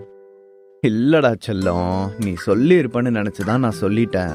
அப்பா சொன்னா என்ன, நீ சொன்னா என்ன, எல்லாம் ஒண்ணுதானே என்று பிரீத்தியை சமாதானப்படுத்தினார் ரவிக்குமார். நீங்க எப்போ இங்க வரதா பிளான் பண்ணிருக்கீங்க என்று ரவிக்குமாரிடம் கொஞ்சிக் கொண்டே பேசினாள் பிரீத்தி. அவள் பேசும் பொழுது ஒரு 3 வயது குழந்தை போல அழகாயிருந்தாள். அப்பா இப்ப வரது ரொம்ப கஷ்டமா, தாத்தா அங்க வந்ததுனால அவரோட பிசினஸ் எல்லாம் இங்க நான் தான் பாத்துக்க வேண்டியதா இருக்கு. நீ கவலைப்படாதமா, என்னை விட உன்னை நல்லா பாத்துக்க சூர்யா அங்க இருக்கான் என சூர்யாவின் பெயரை சொன்னதுமே பிரீத்தியின் முகத்தில் சிரிப்பும் வெட்கமும் கலந்திருந்ததை ரவிக்குமார் கவனித்தார். எப்பொழுதும் போல இல்லாமல் சூர்யா பெயரை சொன்னதுமே பிரீத்தியின் முகத்தில் அளவுக்கு அதிகமான சந்தோஷத்தை கண்ட ரவிக்குமாருக்கு நிம்மதியாக இருந்தது. சரி, நான் கீழே வெயிட் பண்றேன், லேட் பண்ணாம இப்பயாவது டக்குன்னு கீழே வாங்க என்று பிரீத்தி சூர்யாவுக்கு கட்டளையிட, அப்படியே ஆகட்டும் மேடம் என்ற சூர்யா போனை பிரீத்தியிடமிருந்து வாங்கி கொண்டான். சூர்யா, நான் உன்கிட்ட தனியா பேசணும். பிரீத்தி கிளம்பிட்டா தானே? நான் இது வரைக்கும் பிரீத்தியை விட்டு இத்தனை நாள் பிரிஞ்சிருந்ததே இல்லை. அவ நிறையவே இப்போ கஷ்டத்துல இருக்கான்னு எனக்கு புரியுது. ஆனா என்னால வர முடியாத நிலைமை இங்க. எனக்காக பிரீத்தியை நீ நல்லா பார்த்துப்ப தானே? எனக்கு தெரியும் நீ நல்லா பார்த்துப்ப. இருந்தாலும் என் மனசு கேட்கல, ஒரு தடவை சொல்லிக்கிறேன். சார், நீங்க என்ன முழுசா நம்பலாம். பிரீத்திக்கு எந்த கஷ்டமும் வரவிடாம நான் பார்த்துப்பேன் என்று சூர்யா சொன்ன பின்புதான் ரவிக்குமாருக்கு நிம்மதியாக இருந்தது. என்ன சர்ப்ரைஸாக இருக்கும் என்று வேகமாக வாசலுக்கு சென்று பார்த்தான். அங்கே புதிய வகை கார் ஒன்று நின்றிருந்தது. அதை பார்த்த சூர்யாவிற்கு குழப்பமாக இருந்தது. அப்பொழுது அவன் அருகே வந்த பிரீத்தி, எப்படி இருக்கு சூர்யா? இது இனிமே உன்னோட கார் தான், இந்தா கீ வாங்கிக்கோ என்ற பிரீத்தி கார் கீயை சூர்யா முகத்தின் முன்னீட்டினாள். நீ எதுவும் பேசாத சூர்யா, நீ என்ன கேட்க வரன்னு உன் முகத்தை பார்த்தாலே தெரியுது. நான் இந்த கார் வாங்க ரொம்பலாம் கஷ்டப்படல. நான் ரொம்ப வருஷமா அப்பாவுக்கு ஏதாவது வாங்கணும்னு சேர்த்து வச்ச பணத்துல தான் வாங்கியிருக்கேன். இதுல அப்பாவுக்கு ரொம்ப சந்தோஷம். இது நீ அக்செப்ட் பண்ணி தான் ஆகணும் சூர்யா. இது நான் உனக்கு கொடுக்கிற ஃபர்ஸ்ட் கிஃப்ட் என்று பிரீத்தி பேசிக்கொண்டே போனாள். அவளை மேலும் பேச விடாமல் வாயில் தன்னுடைய விரலை வைத்தான். இதுக்கு மேல நீ எதுவும் சொல்ல வேணாம். இது வரைக்கும் நீ சொல்லி எதையாவது நான் வேணான்னு சொல்லியிருக்கனா என்ற சூர்யா மெதுவாக பிரீத்தியின் உதட்டிலிருந்து தன்னுடைய விரலை எடுத்தான். வேகமாக கார் அருகே வந்த பிரீத்தி, சூர்யா சாப்பிட்டு டக்குன்னு கிளம்பி வா, நம்ம பிரதாப்ப பார்க்க போனோம். ஆர்எஸ்பி டூரிசம் ரெசார்ட் இன்டீரியரை பத்தி அவங்கிட்ட கொஞ்சம் பேசணும். அவன் ஹோட்டல்ல பண்ணியிருந்த இன்டீரியர் சூப்பரா இருந்தது. அவங்க கூட இன்னைக்கு நம்ம டீல் பேச பிரதாப் வீட்டுக்கு தான் போறோம் என்று பிரீத்தி உற்சாகமாக கூறினாள். நீ கார்லயே வெயிட் பண்ணு, நான் உனக்கு ஒரு சர்ப்ரைஸ் வச்சிருக்கேன். 5 மினிட்ஸ் இங்கேயே வெயிட் பண்ணு என்று சூர்யா வேகமாக தன்னுடைய பெட்ரூமை நோக்கி ஓடினான். நேவி ப்ளூ கோட் சூட் அணிந்து உள்ளே வெள்ளை நிற ஷர்ட் அணிந்திருந்தான். பாலிஷ் போட்ட ஃபார்மல் ஷூஸும் கண்ணில் கூலிங் கிளாஸும் பார்ப்பதற்கே திரைப்பட நடிகர் போல இருந்தான். அவன் தலைமுடி எப்பொழுதும் போல் இல்லாமல் ஸ்டைலாக இருந்தது. இந்த கோலத்தில் யாராவது அவனை பார்த்தால் சூர்யா என்று நம்பவே மாட்டார்கள். பிரமித்து போய் சூர்யாவையே பார்த்து கொண்டிருந்த பிரீத்தியை பார்த்தான். சர்ப்ரைஸ்! எப்படி இருக்கு பிரீத்தி என்ற சூர்யா கூலிங் கிளாஸை கழட்டி கார் சீட்டில் அமர்ந்திருந்த பிரீத்தியை குனிந்து பார்த்தான். என்று இரும்பி தன் தொண்டையை சரி செய்து கொண்டாள் பிரீத்தி. நீங்க யாரு? நான் சூர்யாக்காக வெயிட் பண்ணிட்டு இருக்கேன். உங்களுக்கு யார் வேணும் என்று பிரீத்தி சூர்யாவை தெரியாதது போல கேட்டாள். சரி, அப்ப நான் மாத்திட்டு வந்துடுறேன். ஏதோ சுமாரா இருக்க மாதிரி தான் எனக்கும் தோணுது. பிரீத்தியின் வாயால் அவன் நன்றாக இருக்கிறான் என்ற வார்த்தை வரும் வரை விடக்கூடாது என்று மனதுக்குள் நினைத்து சிரித்து கொண்டான். ஐயோ சூர்யா, நீ எந்த ட்ரெஸ்ல இருந்தாலும் அழகாதான் இருக்க, போதுமா? ப்ளீஸ் இப்ப வண்டியில ஏறு, டைம் ஆச்சு என்ற பிரீத்தி சூர்யா முன் தன் கைகளை கூப்பி கார் உள்ளே செல்லும்படி சைகை காட்டினாள். சிரித்துக்கொண்டே சூர்யா தன்னுடைய புது காரில் ஏறி அமர்ந்தான். சூர்யாவின் புது கார் கோயம்புத்தூரை நோக்கி சீறி பாய்ந்து சென்றது. பிரதாப் வீட்டிற்கு பிரீத்தி வருவது முன்பே தெரிந்து விட்டதால் நேற்று நடந்த ஹோட்டல் சம்பவத்திற்கு பிறகு பிரீத்தி மதிப்பு மேலும் கூடியிருந்தது. பிரீத்தி வருவதாக எதிர்பார்த்து வாசலையே பார்த்து கொண்டு நின்றிருந்தான் பிரதாப். ஆனால் முற்றிலும் மாறுபட்ட சூர்யாவை பிரதாப் எதிர்பார்த்திருக்க மாட்டான். பிரீத்தி இறங்கிய அடுத்த நொடியே சூர்யாவும் கார் கதவை திறந்து கொண்டு ஸ்டைலாக தன்னுடைய கூலிங் கிளாஸை மாட்டிக்கொண்டு இறங்கினான். கோட் சூட் என ஃபார்மல் டிரெஸ்ஸில் நின்றிருந்த சூர்யாவை பிரதாப்பிற்கு அடையாளமே தெரியவில்லை. ஆர்எஸ்பி குரூப் ப்ராஜெக்ட் சம்பந்தமாக பிரீத்தி வந்திருப்பதனால் கண்டிப்பாக அந்த கம்பெனியை சேர்ந்த வேறு ஒருவரும் தான் உடன் வந்திருக்க வேண்டும் என்று நினைத்தான். வேகமாக கோட் சூட் அணிந்திருந்த சூர்யாவின் முன்னே சென்று பணிவாக நின்றான். பின் தலையை குனிந்தபடி தன்னை சூர்யாவிடம் அறிமுகப்படுத்திக் கொண்டான். இதையெல்லாம் பார்த்து கொண்டிருந்த பிரீத்தி சிரிப்பு தாங்க முடியாமல் அடக்கிக் கொண்டு வேடிக்கை பார்த்து கொண்டிருந்தாள். நெடுநேரம் குனிந்திருந்த பிரதாப் மெதுவாக சூர்யாவை நிமிர்ந்து பார்த்தான். அப்பொழுது சூர்யா தன்னுடைய கூலிங் கிளாஸை ஸ்டைலாக கழட்டி தன்னுடைய சட்டை பையில் மாட்டிவிட்டான். ஹலோ மிஸ்டர் பிரதாப், நான் Surya. I'm also very glad to meet you என்று தன்னுடைய கையை நீட்டினான். நேற்று பார்த்த சூர்யாதானா இது என்று தன்னுடைய வாயை பிளந்து கொண்டு ஆச்சரியமாக பார்த்தான். நேற்று அவனை அசிங்கப்படுத்தியது மாதிரி இன்று சூர்யாவை அவனால் எதுவும் செய்ய முடியாது. அது மட்டுமின்றி நேற்று சூர்யாவிற்காக அவள் கோபப்பட்டது அவன் கண்முன் வந்து போனது. இருவரையும் அன்பாக வீட்டுக்குள் அழைத்துச் சென்றான். போர்டிகோவிலிருந்து வீட்டுக்குள் செல்லும் பாதை அமைக்கப்பட்டிருந்தது. போக போக வீட்டிலுள்ளே இருந்த இன்டீரியர்ஸ் கண்ணை கவரும் விதத்தில் இருந்தது. ஒரு பெரிய அரச மாளிகைக்குள் நுழைந்த ஒரு தோற்றத்தை தந்தது.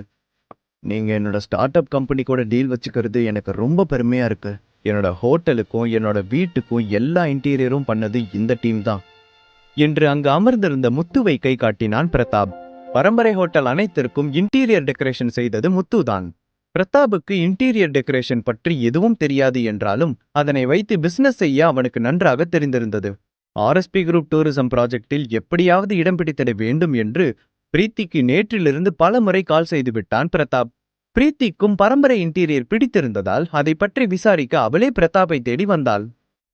பிரீத்தி மேடம், இது எல்லாமே எங்களோட இன்டீரியர் கேட்டலாக்ஸ். அப்புறம் இது எல்லாமே நாங்கள் பெரிய பெரிய பில்டிங்ஸ்ல பண்ண ப்ராஜெக்ட்ஸ். இது எல்லாத்தையும் நீங்க சாம்பிளுக்கு பார்த்துக்கலாம். இதே மாதிரியும் பண்றதுக்கு எங்க டீம் ரெடி. வாவ், எல்லாமே நல்லா இருக்கு. எனக்கு டீலிங் ஓகே தான். ஆனா ரேட்டு தான் கொஞ்சம் ஜாஸ்தியா இருக்க மாதிரி இருக்கு. அதை மட்டும் கொஞ்சம் அட்ஜஸ்ட் பண்ண முடியுமா என்று பிரீத்தி கேட்கும் போதே முத்து ஏதோ சொல்ல வர அவசரமாக பிரதாப் அவனை முந்திக்கொண்டு, நீங்க பண்றது சின்ன ப்ராஜெக்ட் இல்ல, பெரிய ப்ராஜெக்ட். இதுல காசு கம்மி பண்ணா குவாலிட்டி காம்ப்ரமைஸ் ஆகும் என பிரதாப் கூற பிரீத்தி சிறிது நேரம் யோசித்தாள். யா, அதுவும் கரெக்ட் தான். அக்ரிமெண்ட்லாம் ரெடியா இருக்கா என்ற பிரீத்தி தன்னுடைய ஹேண்ட்பேக்கில் இருந்த பேனாவை தேடிக் கொண்டிருந்தாள். உடனே பிரதாப் அங்கிருந்து முத்துவை பார்த்து சிரித்தான். ஆனால் அந்த சிரிப்பில் விஷத்தன்மை கலந்திருந்தது. எங்க சைன் பண்ணணும் என்ற பிரீத்தி பிரதாப் வைத்திருந்த டாக்குமெண்டை கையில் வாங்கினாள். இதையெல்லாம் பார்த்து கொண்டு அமைதியாக அமர்ந்திருந்தான் சூர்யா. பிரதாப் மீது சூர்யாவுக்கு முன்பு இருந்தே நம்பிக்கை இல்லை. அதனால் வரும் வழியிலேயே போனில் அட்வொகேட் வாசுதேவனிடம் விவரத்தை கூறி அந்த இன்டீரியர் டெக்கரேஷன் கம்பெனிக்கு சென்று விசாரிக்க சொன்னான். அவருடைய மெசேஜுக்காக காத்திருந்தான் சூர்யா. பிரீத்தி டாக்குமெண்ட்ஸில் சைன் செய்ய போவதற்கு முன் அட்வொகேட் வாசுதேவனிடமிருந்து மெசேஜ் வந்தது. பிரீத்தி, ஒரு நிமிஷம், சைன் பண்ணாத என்ற சூர்யா மெசேஜை பார்த்தான். ஒரு நிமிஷம், அந்த டாக்குமெண்ட்ஸை நான் பார்க்கலாமா என சூர்யா கேட்க பிரீத்திக்கு ஒரே குழப்பமாக இருந்தது. எல்லாம் சரியாதான் போயிட்டு இருக்கு சூர்யா, ஏதாவது பிரச்சனையா என்று கேட்டுக்கொண்டே டாக்குமெண்டை சூர்யாவிடம் கொடுத்தாள் பிரீத்தி. ஒன்னும் இல்ல பிரீத்தி, சும்மா ஒரு வெரிஃபிகேஷன் தான். பிரதாப், உங்களோட போனுக்கு நான் ஒரு மெசேஜ் அனுப்பியிருக்கேன், செக் பண்ணுங்க என்ற சூர்யாவின் பார்வை பிரதாப்பின் பக்கம் திரும்பியது. நடுங்கிக் கொண்டே தன்னுடைய செல்போனை ஓபன் செய்து பார்த்தான். இதுல ஏதோ மிஸ்டேக் நடந்திருக்குன்னு நினைக்கிறேன். நான் வேணா இன்னொரு தடவை அந்த டாக்குமெண்ட்டை ரிவைஸ் பண்ணிட்டு தரேன் என்று வேகமாக சூர்யா கையில் இருந்த அந்த டாக்குமெண்ட்டை வாங்கினான் பிரதாப். டாக்குமெண்ட்டை எடுத்த பிரதாப்பின் கையை பிடித்த சூர்யா, ஆஸ் அ ஃப்ரெண்டா ஹெல்ப் பண்றதா இருந்தா ஹெல்ப் மட்டும் பண்ணுங்க. பணம் சம்பாதிக்க நிறைய வழி இருக்கு. இப்படி ஃப்ரெண்ட்ஷிப் பேரை யூஸ் பண்ணி கொள்ள அடிக்க பார்க்காதீங்க. நாளைக்கு கரெக்டான டாக்குமெண்ட்ஸ் பிரீத்தியோட டேபிள்ல இருக்கணும். இப்ப நினைச்சா கூட இந்த டீலிங்க வேணான்னு சொல்லிட்டு போயிடலாம். ஆனா பிரீத்திக்காக தான் நான் பொறுமையா இருக்கேன் என சூர்யா பிரதாப்பை எச்சரித்து விட்டு பிரீத்தியை அழைத்து கொண்டு அங்கிருந்து கிளம்பினான். பிரதாப் இப்படி பண்ணுவான்னு நான் யோசிக்கல சூர்யா, நீ எப்படி கண்டுபிடிச்ச என பிரீத்தி குழப்பத்துடன் காரை ஓட்டி கொண்டு வந்த சூர்யாவை பார்த்து கேட்டாள். தெரிஞ்ச ஒருத்தர் கேட்டு சொன்னாரு, அது ஒன்னும் பெரிய விஷயம் இல்ல. ரொம்ப பசிக்குதுல, எங்கேயாவது போய் சாப்பிடலாமா என்று சூர்யா சட்டென்று பேச்சை மாற்றினான். இங்க ஒரு கடை இருக்கு, அங்க சமோசா சூப்பரா இருக்கும். இப்ப நம்ம அங்க போகணும், கண்டிப்பா உனக்கு அந்த டேஸ்ட் பிடிக்கும் என்று பிரீத்தியை எதுவும் பேச விடாமல் வண்டியை வேகமாக சூர்யாவுக்கு தெரிந்த குறுக்கு பாதையில் செலுத்தினான். அப்பொழுது சூர்யாவின் வண்டிக்கு 10 அடி தள்ளி 50 வயது மதிப்பு தக்க ஒரு பெண் ஓடி வந்து கீழே விழுந்தாள். ஐயோ, யாராவது என்ன காப்பாத்துங்களேன், இந்த வண்டிக்காரன் என் மேல ஏத்திட்டான் என்று கத்திக்கொண்டே அந்த பெண்மணி தரையில் விழுந்தபடி அழுது கொண்டிருந்தாள். சூர்யா கணித்தது போல கீழே விழுந்து கிடந்த அந்த பெண்மணி சுந்தரி அத்தை தான். சுந்தரி வனிதாவின் அண்ணனின் முன்னாள் மனைவி. அவருடைய நடவடிக்கைகளும் செயலும் சரியில்லாததால் வனிதாவின் அண்ணன் சுந்தரியை பிரிந்தார். மற்றவர்களை ஏமாற்றி அவர்களிடமிருந்து பணம் பறிப்பது, திருடுவது என்று இருந்த சுந்தரிக்கும் வனிதாவின் அண்ணனுக்கும் இதனால் பல சண்டைகள் ஏற்பட்டது. சுந்தரியை திருமணம் செய்து பல கஷ்டங்களை சந்தித்தார் வனிதாவின் அண்ணன். சில வருடங்களுக்கு முன்புதான் சுந்தரியை டிவோர்ஸ் செய்தார். காரில் இருந்து இறங்கிய பிரீத்தி, சுந்தரியத்தை நீங்களா என்று பிரீத்தி ஆச்சரியமாக கேட்டாள். புது ரக காரில் பிரீத்தி வந்து இறங்கியதையும் உள்ளே டிரைவர் சீட்டில் சூர்யா இருப்பதையும் சுந்தரி பார்த்தாள். பிரீத்தியைப் போலவே அவளும் ஆச்சரியத்தில் எதுவும் பேசாமல் நின்றாள். எம்மாடி அம்மா, இத்தா தண்டி காரை வச்சு 2 பேர் உள்ள இடிக்க பாத்தீங்க. போனா போது இந்த ஏழை உசுறுதானு ஏத்தி கொல்ல பாத்தீங்களா? சூர்யாவையும் பிரீத்தியையும் புது காரில் பார்த்த சுந்தரி இவர்களிடமிருந்து எப்படியாவது இன்றைக்கு பணத்தை கறந்துவிட வேண்டும் என்று புதியதொரு திட்டத்தை தீட்டினாள். அத்தை, நான் உங்களை இடிக்கவே இல்ல, அது உங்களுக்கே நல்லா தெரியும். ஏன் இப்படி பொய் சொல்றீங்க? இந்த பொய் சொல்றதை எப்போதான் விடுவீங்க என்று பிரீத்தி கோபத்தில் சற்று தன்னுடைய குரலை உயர்த்தி பேசினாள். ச்சே, கொஞ்ச நாளா யார் மூஞ்சிலெல்லாம் முழிக்க கூடாதுன்னு நினைச்சனோ அவங்க மூஞ்சிலெல்லாம் முழிக்க வேண்டியதா இருக்கு என்று கோபத்துடன் காரிலிருந்து கீழே இறங்கி வந்தான் சூர்யா. நான் இடிச்சேன்னு சொல்றீங்க, ஆனா இடிச்சதுக்கு அடையாளமா உங்க உடம்புல எந்த காயமும் இல்லையே. பணம் புடுங்குற ஐடியாலாம் இங்க ஒர்க் அவுட் ஆகாது. வேற இடத்த பாருங்க. வா பிரீத்தி, கிளம்பலாம். இவங்க கிட்டலாம் நமக்கு என்ன பேச்சு என்று சூர்யா சொன்னதும் பிரீத்தியும் எதுவும் பேசாமல் காரை நோக்கி நடந்தாள். பிரீத்தியை கார் உள்ளே ஏற விடாமல் கதவின் முன்னே வேகமாக ஓடிப்போய் நின்றாள் சுந்தரி. அப்பொழுது அங்கு லேசாக பிரீத்திக்கும் சுந்தரிக்கும் தள்ளுமுள்ளு ஏற்பட்டது. அதை பார்த்த சூர்யா வேகமாக ஓடி வந்து சுந்தரியை தள்ளிவிட்டதில் அவள் கீழே விழுந்தாள். ஐயோ, இதை கேட்க யாரும் இல்லையா? வயசான ஒரு பொம்பளையை இவங்க 2 பேரும் மாறி மாறி அடிக்கிறாங்களே என்று சுந்தரி அழும் குரலை கேட்டு மனோகரன் வேகமாக ஓடி வந்தான். அம்மா, என்னாச்சு? யார் உங்களை அடிச்சா? ஏன் அழுவுறீங்க என பதட்டத்துடன் கீழே விழுந்திருந்த சுந்தரியை தூக்கி அருகே இருந்த கல்லில் அமர வைத்தான். மனோகரன் சுந்தரிக்கும் வனிதாவின் அண்ணனுக்கும் பிறந்த ஒரே மகன். படிப்பில் ஆர்வமில்லாமல் தன்னுடைய படிப்பை பாதியிலேயே நிறுத்திவிட்டான். அடிதடி ரவுடித்தனம் என்று தெரிந்து கொண்டிருந்த மனோகரன் இப்பொழுது அதே ஏரியாவில் ஒரு மினி தாதாவாக சுற்றி கொண்டிருக்கிறான். சுந்தரியுடன் சேர்ந்து மற்றவர்களிடமிருந்து பணம் பறிப்பது, திருடுவது போன்ற வேலைகளை செய்வான். என்ன தைரியம் இருந்தா என் அம்மா மேல கை வச்சிருப்ப என்று மனோகரன் ஆக்ரோஷமாக தன் கையில் இருந்த இரும்பு ராடை வைத்து சூர்யாவின் நெற்றியில் ஓங்கி அடித்தான். அடித்த வேகத்தில் அந்த இரும்பு ராடின் வைப்ரேஷன் அவன் கையில் தெரிந்தது. சூர்யாவின் கதை முடிந்து விட்டது என்ற சந்தோஷத்தில் கண்களை திறந்த பார்த்த மனோகரனுக்கு அதிர்ச்சியாக இருந்தது. காரணம், மனோகரன் இரும்பு ராடை ஓங்கி அடிக்கும் பொழுது சூர்யா விலகி கொண்டதில் அங்கிருந்த கம்பியில் தான் மனோகரன் அடித்திருந்தான். மனோகரனை பார்த்து சிரித்து கொண்டு நின்றிருந்த சூர்யாவை பார்க்க மேலும் அவனுக்கு ஆத்திரமாக வந்தது. ஓடி வந்து சூர்யாவை அடிக்க முயன்றான். அவன் அடிக்க வருவதற்குள் சூர்யா நழுவிக் கொண்டதால் ஒவ்வொரு முறையும் அவன் அடிக்க முடியாமலே கீழே விழுந்து கொண்டிருந்தான். சூர்யா அடித்தால் கூட அந்த அளவுக்கு அவனுக்கு காயங்கள் ஏற்பட்டிருக்காது. மனோகரன், போது நிறுத்து. அடி வாங்காமலேயே இவ்ளோ காயம் ஏற்பட்ட ஒரே ஆள் நீயா தான் இருப்ப. இதுக்கு மேலேயும் ட்ரை பண்ணாத. ஒவ்வொரு தடவையும் கீழே விழுந்து விழுந்து அடிபட்டு ரத்தம் வருதுதான் மிச்சம். பேசாம வழியை விடு, நாங்க கிளம்புறோம் என்ற பிரீத்திக்கு மனோகரனை அந்த நிலைமையில் பார்க்கும் பொழுது சிரிப்பை அடக்க முடியவில்லை. ஒரு கட்டத்திற்கு மேல் அவளால் சிரிப்பை அடக்கவே முடியவில்லை. குபீர் என்று சிரித்து விட்டாள். என்ன பார்த்தா உனக்கு சிரிப்பா இருக்கா? எங்க அடிச்சா வலிக்கும்னு இப்ப எனக்கு புரிஞ்சுது என்று மனோகரன் வேகமாக பிரீத்தியை நோக்கி அவன் கையில் வைத்திருந்த கம்பியை வீசினான். அந்த கம்பி பிரீத்தி மீது விழுவதற்குள் சூர்யா பிடித்து விட்டான். இங்க பாரு மனோ, சின்ன பையனு தான் சும்மா விடுறேன். இதுக்கு மேல ஏதாவது பண்ணிட்டு இருந்தனா உன்னை சும்மாவே விட மாட்டேன். மரியாதையா உன் அம்மாவை கூட்டிட்டு கிளம்பு என்ற சூர்யா பிரீத்தியை அழைத்து கொண்டு வேகமாக காரை நோக்கி நடந்தான். அப்பொழுது சுந்தரி மனோகரனை கிள்ளி விட்டு கண்ணால் சைகை காட்ட மனோகரன் வேகமாக அந்த கார் முன்னே சென்று படுத்துக் கொண்டான். ஐயோ, யாராவது இருக்கீங்களா? எங்களை மாதிரி ஏழை கொடுமைங்களை கேட்க யாருமே இல்லையா என சுந்தரி சத்தமாக கத்தி ஒப்பாரி வைப்பதை கேட்டு அந்த இடத்தில் கூட்டம் கூடியது. அந்த கூட்டத்தில் இருந்த ஒருவன் சுந்தரி அழுது கொண்டிருப்பதை பார்த்து, என்னமாச்சு? இப்படி வயசான காலத்துல ரோட்ல உட்காந்து அழுறீங்களே, என்ன நடந்துச்சு என பரிதாபமாக சுந்தரியை பார்த்து கேட்டார். சாமி, எனக்கு இருக்கிறது ஒரே பையன்.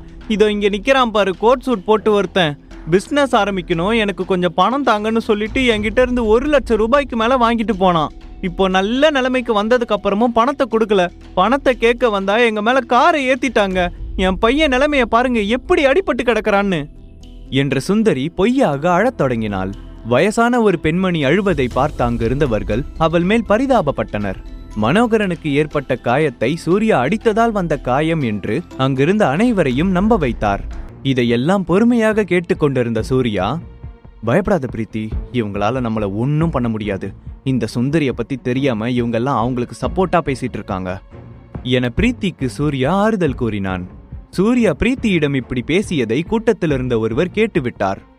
மரியாதையா அவங்க கேட்கிற எல்லாத்தையும் பண்றியா, இல்லனா இங்கேயே உங்களுக்கு சமாதி கட்டவா என்று ஒவ்வொருவரும் ஒவ்வொரு விதத்தில் பேசிக்கொண்டே அவர்களை நெருங்கினர்.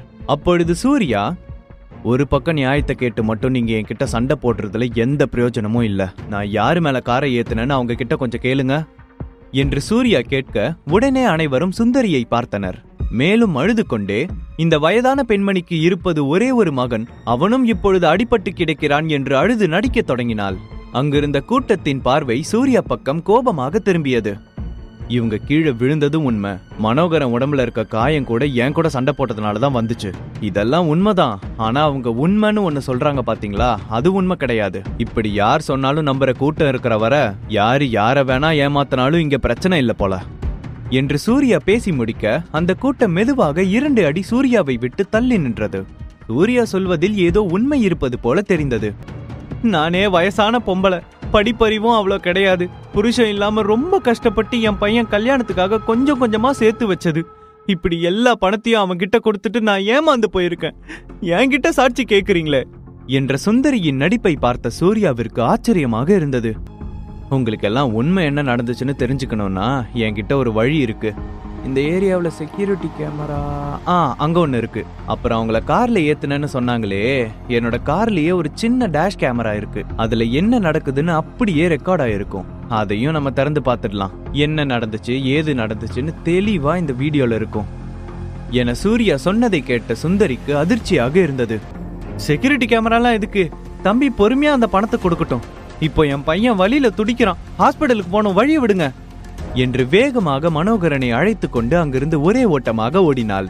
சூர்யா செக்யூரிட்டி கேமரா என்று சொன்னதும் சுந்தரி ஓட்டம் பிடித்து விட்டாள். இதை பார்த்த அனைவருக்கும் அப்பொழுதுதான் புரிந்தது சுந்தரி கூறிய அனைத்தும் பொய் என்று. நடக்க முடியாமல் நடந்து கொண்டிருந்த மனோகரனை திட்டிக் கொண்டே சுந்தரி இழுத்து கொண்டு சென்றாள். மா, இப்ப நீ நடக்கிற வேகத்தை பார்த்தா நேரா ஊட்டில இருக்க வனிதாத்த வீட்டுக்கே என்னை இழுத்துட்டு போயிடுவா போல என்ற மனோகரன் நடக்க முடியாமல் சுந்தரியின் கைகளை உதறிவிட்டு ஒரு இடத்தில் உட்கார்ந்து மூச்சு வாங்கினான். சரியா சொன்னடா மாவனே, நான் கூட இவ்ளோ நேரம் இதை யோசிக்கவே இல்லை. வனிதாவை வச்சு எவ்வளோ வேணாலும் பணம் வாங்கலாம். அப்படியே இந்த சூர்யா நம்மளை இலக்காரமா பேசினான்ல, அவனுக்கு அவனோட இடம் என்னன்னு காமிச்சிட்டு வருவோம். அதே சமயம் காரில் ஊட்டியை நோக்கி சென்று கொண்டிருந்த சூர்யாவும் பிரீத்தியும், நல்ல வேளை சூர்யா அந்த சுந்தரியத்துக்கிட்ட இருந்து தப்பிச்சோம். அது கையில மட்டும் மாட்டி இருந்தோம்னா இந்நேரம் நம்ம காரை அவங்களோட கார்னு சொல்லி வாங்கியிருப்பாங்க. பிரீத்தி கார் என்று சொன்னதும் சூர்யாவிற்கு திடீரென்று வனிதா நினைவுக்கு வந்தார். பிரீத்தி, நீ எனக்காக புது கார் வாங்கினது ரவிக்குமார் சாருக்கு தெரியும், வனிதா அத்தைக்கு தெரியுமா? அவங்க எப்படி இதுக்கு சரின்னு சொல்லியிருப்பாங்க? கண்டிப்பா எனக்கு ஏதாவது வாங்கணும்னா வேணான்னு தான் சொல்லுவாங்க. அவங்கள எப்படி ஒத்துக்க வச்ச என்று சூர்யா திடீரென்று இந்த கேள்வியை கேட்டதும் பிரீத்தி திருத்திருவென்று முழித்தாள். பிரீத்தி எதுவும் கூறாமல் முழித்துக் கொண்டிருப்பதை பார்த்த சூர்யா கண்டிப்பாக வீட்டில் பெரிய பூகம்பமே வெடிக்கப் போகிறது என்று நினைத்தான். அடுத்த நாள் காலை கோழி கூவுவதற்கு முன்பே வீட்டு வாசலில் யாரோ வேகமாக தொடர்ந்து காலிங் பெல்லை அழுத்தும் சத்தம் கேட்டது. இந்த குளிரில் இந்நேரம் பால்காரர் கூட வரமாட்டார். யாராக இருக்கும் என்று யோசித்துக் கொண்டே வனிதா கதவை நோக்கி சென்றார்.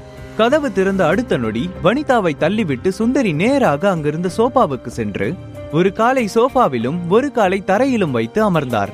உள்ளே வரவா என்று கூட ஒரு பேச்சுக்கு வனிதாவிடம் சுந்தரி கேட்கவில்லை. சுந்தரியுடனே அவரது மகன் சோஃபாவில் வந்து அமர்ந்தான். சுந்தரி பயப்படுவது ரவிக்குமாருக்கு மட்டும்தான். ரவிக்குமாருக்கு பயந்து சிறிது காலம் வனிதா வீட்டிற்கு சுந்தரி வரவில்லை. இப்பொழுது ரவிக்குமார் இல்லை என்று தெரிந்ததும் மீண்டும் வனிதா வீட்டிற்குள் நுழைந்திருக்கிறார். அதைவிட பிரீத்தி இப்பொழுது ஆர்எஸ்பி குரூப் ப்ராஜெக்டை எடுத்து நடத்துவதால் கண்டிப்பாக கோடிக்கணக்கில் அவளிடம் பணம் இருக்கும். எப்படியாவது வனிதாவை வைத்து அவளிடமிருந்து கொஞ்சம் பணமாவது பிடுங்கி விடலாம் என்ற எண்ணத்தில் சுந்தரியும் அவருடைய மகனும் இந்த முறை புதிய திட்டம் தீட்டி பணம் பறிக்க உள்ளே வந்திருக்கிறார்கள். எங்க உன் அருமை மருமகன் சூர்யா, சீக்கிரம் 5 லட்சத்தை கொடுக்க சொல்லு, எனக்கு வேலை இருக்கு, கிளம்பணும் என்று சுந்தரி வாயில் மென்று கொண்டிருந்த வெற்றிலை பாக்கை அருகிலிருந்த பிளவர் வேஸில் துப்பினாள். பின் வாயிலிருந்து வந்த வெற்றிலை பாக்கு எச்சிலை அங்கிருந்த சோஃபாவில் துடைத்தாள். இதை பார்த்த வனிதா முகம் சுளித்தாள். சரி, அப்ப மசன்னு நிக்காம இட்லியும் நல்லா நச்சுன்னு கார சட்னியும் வச்சு எடுத்துட்டு வா என சுந்தரி கட்டளை இட்டு கொண்டே போக வனிதாவிற்கு கோபம் தலைக்கு ஏறியது. மரியாதையா இப்பவே 2 பேரும் வெளியே போறீங்களா, இல்ல நானே கழுத்து பிடிச்சு வெளியே தள்ளவா என வனிதா கத்த பிரீத்தியும் சூர்யாவும் வீட்டுக்குள்ளே வர சரியாக இருந்தது. இந்தா வந்துட்டான்ல உன் மாப்பிள்ள, சீக்கிரம் 5 லட்சத்தை வாங்கி கொடு, நாங்க எதையும் பேசாம அப்படியே கிளம்பிடுறோம் என சுந்தரி கூற சூர்யாவும் பிரீத்தியும் என்ன நடக்கிறது என்று புரியாமல் ஒருவரை ஒருவர் பார்த்து கொண்டனர். என்ன சூர்யா, என்ன பண்ண? இவங்க ஏன் உங்ககிட்ட 5 லட்சம் கேக்குறாங்க என சூர்யா உள்ளே நுழைந்ததும் மிரட்டும் குரலில் வனிதா கத்தினாள். என்ன அத்தை, என்ன ஆச்சு? கொஞ்சம் பொறுமையா சொல்லுங்க, இவங்களுக்கு ஏன் நான் 5 லட்சம் தரணும் என்ற சூர்யா குழப்பத்தோடு பிரீத்தியை பார்த்தான். அம்மா, அவங்க சொல்ற எதையும் கேட்காதீங்க. அவங்க தான் ஃபர்ஸ்ட் கார் முன்னாடி வந்து விழுந்தாங்க. காருக்கும் அவங்களுக்கும் 10 அடி தூரம் இருக்கும். கார் இடிக்காமலேயே அவங்க மேல இடிச்சிடுச்சுன்னு பொய் சொல்லி பணத்தை பறிக்க பாக்குறாங்க என்று பிரீத்தி சுந்தரி எதையாவது சொல்வதற்கு முன் அனைத்தையும் வனிதாவிடம் உளறிவிட்டாள். அட சிரிக்கி, கால் தவறி விழுந்துட்டேன். அதுக்குன்னு முன்னாடி யார் இருக்கான்னு கூட பார்க்காமையா நீங்க காரை விடுவீங்க? எனக்கு அதுக்கெல்லாம் பணம் தேவையில்ல. என் பையனை அடிச்சு அவனை நடக்கவே முடியாம பண்ணிருக்கீங்களே, அதுக்காக பணத்தை கொடுங்க. என் பையன் இந்த காலை வச்சு எப்படி பழப்பான் என சுந்தரி கூற வனிதாவிற்கு அப்பொழுதுதான் லேசாக சந்தேகம் எழுந்தது. பிரீத்தி, இவங்க எந்த காரை சொல்றாங்க? நம்ம கார் தான் ரிப்பேர்ல இருக்கே. நீங்க பஸ்ல போக போறதா தானே என்கிட்ட சொன்னீங்க. கேப் புக் பண்ணா கூட சூர்யா ஓட்டுறதுக்கு சான்ஸே இல்லையே. எந்த காரை சொல்றீங்க? மரியாதையா உண்மையை சொல்லுங்க. நான் மறுபடியும் கேக்குறேன், சூர்யா புது கார்ல வந்து இறங்குனதை நீங்க பாத்தீங்களா என்று மீண்டும் ஒரு முறை வனிதா அழுத்தி கேட்டாள். உனக்கு கார் வாங்கின விஷயமே தெரியாதா? நான் அடிச்சு சொல்லுவேன் அது சூர்யாவோட கார் தான். அது மட்டும் இல்லாம இப்ப பாக்குறத விட ஆளு வேற மாதிரி இருந்தான். நல்லா கோட்டு சூட்டும் போட்டுக்கிட்டு. நிலைமை கைமீறி சென்றதை பிரீத்தி உணர்ந்தாள். வனிதாவிற்கு தெரியாமல் சூர்யாவிற்காக இந்த காரை வாங்கினேன் என்ற விஷயம் தெரிய வந்தால் பிரீத்தியின் கதை அன்றோடு முடிந்துவிடும் என்று நினைத்தாள். சூர்யா, இங்க என்ன நடக்குது? இந்த கார் உன்கிட்ட எப்படி வந்துச்சு? இவங்க சொல்ற மாதிரி அது உன்னோட கார் தானா? உண்மையை சொல்லுங்க என்று வனிதா கோபத்தோடு பேசினாள். நான் தான் வாங்கினேன் என்று சூர்யாவும் பிரீத்தியும் ஒரே நேரத்தில் ஒரே மாதிரியாக பேசினர். இவர்கள் கூறிய பதில் முரண்பாடாக இருக்க வனிதாவுக்கு மேலும் சந்தேகம் வந்தது. தன்னுடைய பல்லை கடித்துக் கொண்டு, இந்த காரை வாங்க எங்கிருந்து உனக்கு இந்த பணம் கிடைச்சது என்ற வனிதா சூர்யாவை பார்த்து முறைத்து கொண்டே கேட்டாள். இதை எதிர்பார்க்காத சுந்தரி அங்கு நடக்கும் பிரச்சனைகளை சந்தேகமாக வேடிக்கை பார்த்து கொண்டிருந்தார். அம்மா, நான் சொல்றேன், அந்த கார் சூர்யாவோடதுதான். சூர்யாவுக்கு வர வேண்டிய பணம் அதுலதான் அந்த காரை வாங்கி இருக்கோம் என்று பிரீத்தி சூர்யாவை பாதுகாக்கும் விதமாக அவன் முன்னே வந்து நின்று கொண்டு வனிதாவை மேலும் சூர்யாவின் அருகே நெருங்க விடாமல் பேசினாள். என்ன பைத்தியம்னு நினைச்சியா? நான் உன்கிட்ட இதை கேட்கல பிரீத்தி, சூர்யா கிட்ட தான் இதை கேட்டேன். சாதாரண வீட்டோட மாப்பிள்ளையா இருக்கவனுக்கு எங்க இருந்து அவ்வளவு பணம் வந்தது? உண்மைய சொல்லு. என் பொண்ணை ஏமாத்தி ப்ராஜெக்ட்ல இருந்து வர வேண்டிய பணத்தை ஏதோ பண்ணிருக்க என்ற வனிதா தன்னை மறைத்து கொண்டு நின்றிருந்த பிரீத்தியை தள்ளிவிட்டு சூர்யா முன் நின்று பேசினாள். அம்மா, போதும், நிறுத்துங்க. சூர்யா ஒன்னும் யாரையும் ஏமாத்தல. அந்த பணத்தை என்னோட சேவிங்ஸ்ல இருந்து தான் நான் வாங்கினேன், போதுமா என்று பிரீத்தி கூற, மேலும் வனிதாவிற்கு கோபத்தில் தலையே வெடித்துவிடும் போல என்று இருந்தது. அம்மா, நீங்க நினைக்கிற மாதிரி எதுவுமே நடக்கல. நான் கார் வாங்கினது சூர்யாவுக்கு கூட தெரியாது. நானா தான் ஆசைப்பட்டு வாங்கி கொடுத்தேன் என்று பிரீத்தி பேச பேச ஒவ்வொரு வார்த்தைக்கும் அவளது கண்களில் தாரை தாரையாக கண்ணீர் வந்து கொண்டே இருந்தது. போதும் பிரீத்தி, நிறுத்து. இதுக்கு மேல நீ இங்க ஒரு வார்த்தை பேசக்கூடாது. மரியாதையா அந்த காரை எடுத்துட்டு போய் எங்க வாங்குனீங்களோ அங்கேயே விட்டுருங்க என்று வனிதா கோபத்தோடு அங்கிருந்த டைனிங் டேபிள் அருகே இருந்த சேரில் அமர்ந்தார். வனிதா, நான் வந்த பிரச்சனை இன்னும் முடியல. உன் மருமகனை எனக்கு கொடுக்க வேண்டிய பணத்தை கொடுக்க சொல்லு என நடந்த எல்லாம் வேடிக்கை பார்த்து கொண்டிருந்த சுந்தரி பேச ஆரம்பித்தாள். உனக்கு தனியா சொல்லணுமா? மரியாதையா அந்த இடத்தை விட்டு கிளம்பு என்று அதற்கு மேல் எதுவும் பேசாமல் வனிதா தன்னுடைய முகத்தை திருப்பிக் கொண்டாள். இப்படி சொன்னா எப்படி? உன் மருமகன் என் மேல காரை விட்டு ஏத்த வந்ததும் இல்லாம என் பையனை அடின்னு அடிச்சிருக்கான். எப்படி அடிச்சிருக்கான்னு சட்டையை தூக்கி காமிடா என்று சுந்தரி சொன்ன அடுத்த நிமிடமே தன்னுடைய சட்டையை தூக்கி கொண்டு உடலில் இருந்த காயங்களை காண்பித்தான் மனோகரன். அதிலிருந்த சில காயங்கள் வேண்டும் என்றே யாரோ கிள்ளி வைத்தது போல இருந்தது. அவன் காயங்களை பார்த்த வனிதா, இந்த காயங்களுக்கு நீதான் காரணமா என்று சூர்யாவை பார்த்து கேட்டார். அந்த காயத்துக்கு நான் தான் காரணம் ஆனா என்று சூர்யா பேசி முடிப்பதற்குள், இதுக்கு மேலையும் எதுவும் பேச வேணாம், நீ தான் காரணம்னு தெரிஞ்சிருச்சு. இப்ப அவன் கிட்ட மன்னிப்பு கேளு என்று வனிதா சூர்யாவை பார்த்து கத்தினாள். அவன் என்ன பண்ணணும்னு நாங்க சொல்றோம். என் பையன் காலில் விழுந்து மன்னிப்பு கேட்கணும். அப்புறம் ஒரு 10 தோப்பு காரணம். அதுக்கப்புறம் என் பையனை இந்த அளவுக்கு அடிச்சு நடக்க முடியாம பண்ணதுக்கு 5 லட்சம் கொடுக்க சொல்லுங்க. கொடுக்க முடியலன்னா ஒன்னும் பிரச்சனை இல்ல, நான் போய் நேரம் உன்னோட அண்ணன்கிட்டயே வாங்கிக்கிறேன் என்று சுந்தரி கூற வனிதா பதறி அடித்துக் கொண்டு எழுந்து நின்றாள். தன்னுடைய அண்ணனை சுந்தரி சந்திக்க நிச்சயமாக அனுமதிக்க கூடாது என்று நினைத்தாள். அதனால் வேறு வழி இல்லாமல் சூர்யாவை மனோகரன் காலில் விழுந்து மன்னிப்பு கேட்க சொன்னார். இந்த பிரச்சனையை நீதான் ஆரம்பிச்ச, நீதான் முடிக்கணும். இப்பவே அவங்க சொன்ன மாதிரி செய் என்று சூர்யாவிற்கு கட்டளையிட்டாள் வனிதா. சூர்யா தன்னுடைய கைகளை முறுக்கிக் கொண்டு கோபத்தை அடக்கி கொண்டிருந்தான். வனிதா சொன்ன எதற்கும் சூர்யா எதிர்த்து பேசியதே கிடையாது. ஆனால் வனிதா இன்று கூறியது சூர்யாவிற்கும் பிரீத்திக்கும் சுத்தமாக பிடிக்கவில்லை. அம்மா, நீங்க தெரிஞ்சுதான் பேசுறீங்களா? சூர்யா மன்னிப்பு கேட்க முடியாது என்று பிரீத்தி சூர்யாவை மன்னிப்பு கேட்க விடாமல் தடுத்து நிறுத்தினாள். ஆனா பிரீத்தி, இந்த பிரச்சனை முடியணும்னா நான் மன்னிப்பு கேட்டுதான் ஆகணும் என்று சூர்யா கூற, நிச்சயமாக சூர்யா மன்னிப்பு கேட்டே ஆக வேண்டும். அப்படி கேட்கவில்லை என்றால் இந்த வீட்டை விட்டு தாராளமாக போகலாம் என்று வனிதா கூறினார். உன்கிட்ட மன்னிப்பு கேட்டுதான் ஆகணுமா என்று சூர்யா மெதுவாக நடந்து கொண்டே மனோகரன் அருகில் சென்றான். அவன் நெருங்க நெருங்க அவனுடைய சுவாசத்தில் வரும் வெப்பமும் அவனுடைய பார்வையும் மனோகரனை லேசாக நடுங்க வைத்தது. ஆனால் அதையெல்லாம் மறைத்து கொண்டு, வாய மூடு, மரியாதையா என் காலில் விழுந்து இப்ப மன்னிப்பு கேட்கிற என்று நடுங்கிக் கொண்டே சுவற்றின் மூலையில் சென்று நின்றான். மன்னிப்பு கேட்டுட்டா போச்சு என்ற சூர்யா மனோகரன் கன்னத்தில் ஓங்கி அறைந்ததில் அவனுடைய 2 பற்கள் தெறித்து கீழே விழுந்தது. அந்த அறையில் இருந்த யாரும் இதை எதிர்பார்க்கவில்லை. தூரத்திலிருந்து பார்த்தவர்களுக்கு மனோகரன் தான் சூர்யாவை அடித்தது போல இருந்தது. ஆனால் மனோகரன் அலறிக்கொண்டு ஓடுவதை பார்த்தவர்கள் குழப்பத்திலும் ஆச்சரியத்திலும் உறைந்து போய் நின்றனர். சூர்யா, என் பையனை என்ன பண்ண என அலறி அடித்துக் கொண்டு சுந்தரி மனோகரனை நோக்கி ஓடினாள். மனோகரன் வாயிலிருந்து ரத்தம் வழிந்து கொண்டிருந்தது. என் பையனை அடிச்ச உன்னை நான் சும்மாவே விட மாட்டேன். என்ன தைரியம் இருந்தா என் கண்ணு முன்னாடியே என் பையனை அடிப்ப. வனிதா, உன் மருமக எப்படி என் பையனை அடிச்சிருக்கான்னு பாரு. இதுக்கெல்லாம் நான் சும்மாவே விட மாட்டேன் என்ற சுந்தரி சூர்யாவை முறைத்து கொண்டே நின்றாள். சும்மா விட மாட்டீங்களா? அப்ப என்ன பண்ணுவீங்க? இந்த அடிக்கும் சேர்த்து இன்னும் கொஞ்சம் 1 லட்சம் வாங்குவீங்களா என்று சூர்யா சுந்தரியை பார்த்து மிரட்டினான். பதட்டத்தில் அவனிடமிருந்து விலகி நடந்து சென்று கொண்டிருந்த சுந்தரி பின்னால் இருந்த டேபிளில் எடுத்து கீழே விழுந்தாள். போதும், நிறுத்து சூர்யா. நல்லா இருந்த குடும்பத்தை நிம்மதியா இல்லாம ஆக்குனதே நீதான். என்ன தைரியம் இருந்தா ஏன் முன்னாடியே அவனை அடிப்ப? மரியாதையா அவங்க கால்ல விழுந்து மன்னிப்பு கேளு, இல்ல இந்த வீட்டை விட்டு வெளியே போ. அம்மா, போதும், நிறுத்துங்க. சூர்யா உங்க வீட்டு வேலைக்காரன் கிடையாது நீங்க சொன்ன உடனே செய்யறதுக்கு. அவன் என் புருஷன். இதுக்கு மேல ஒரு வார்த்தை பேசாதீங்க. ரோட்ல போற பால்காரருக்கு கொடுக்கற மரியாதையை கூட நீங்க அவருக்கு கொடுக்கறது இல்ல. இதுக்கு மேலயும் என்னால பொறுத்துக்க முடியாது. வீட்ல எனக்கு என்ன மரியாதை இருக்கோ அதே மாதிரி என் புருஷனுக்கும் இருக்கணும் என்று பிரீத்தி உள்ளுக்குள் அடக்கி வைத்திருந்த ஆதங்கத்தை கொட்டி தீர்த்தாள். பிரீத்தி ஆவேசமாக பேசியதை கேட்டு வனிதா வாயடைத்து போய் நின்றாள். சூர்யா, அப்படியே நில்லு. நான் சொன்னது உன் காதுல விழலையா? மன்னிப்பு கேட்காம எங்க போலான்னு இருக்க? இந்த வாசலை இப்ப நீ தாண்டுனா திரும்ப இந்த வீட்டுக்குள்ள வரவே முடியாது என்று வனிதாவின் குரல் கேட்டதும் வாசப்படியில் கால் எடுத்து வைக்க போன சூர்யா அப்படியே நின்றான். பின் வனிதாவை பார்த்து சிரித்தவன் அங்கிருந்து வேகமாக கிளம்பினான். குட்டி போட்ட பூனை போல வாசலுக்கும் வனிதாவிற்கும் குறுக்கே பிரீத்தி ஓடிக்கொண்டே இருந்தாள். பின் சூர்யாவை துரத்தி கொண்டு பிரீத்தி வாசலில் கால் எடுத்து வைக்க, நீ என்ன நினைச்சிட்டு இருக்க பிரீத்தி? அவன் பின்னாடி போற? என்ன தைரியம் இருந்தா அம்மாவை மதிக்காம போனவன் பின்னாடி போவ?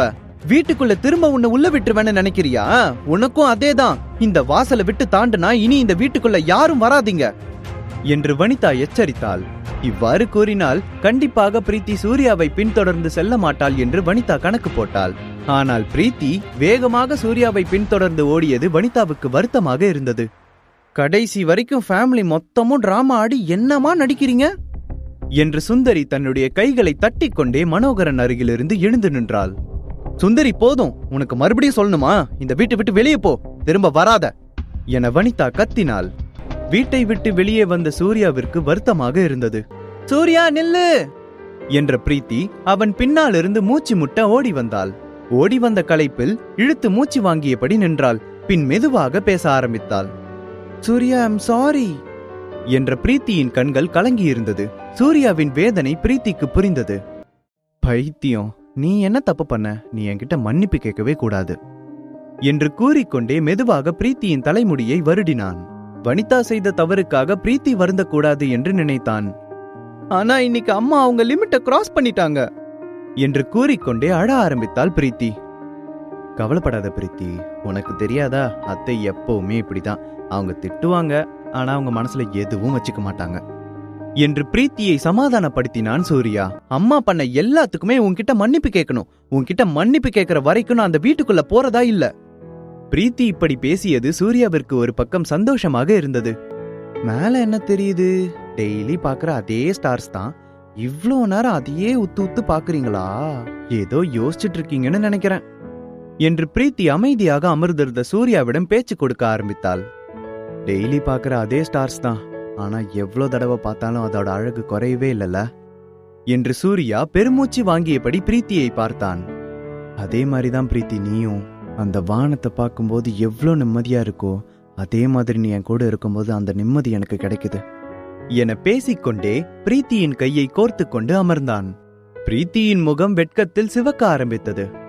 சரி, நான் ஒரு பிளான் சொல்றேன், அங்க போலாமா என்று சூர்யா ஆர்வமாக பிரீத்தியிடம் கேட்டான்.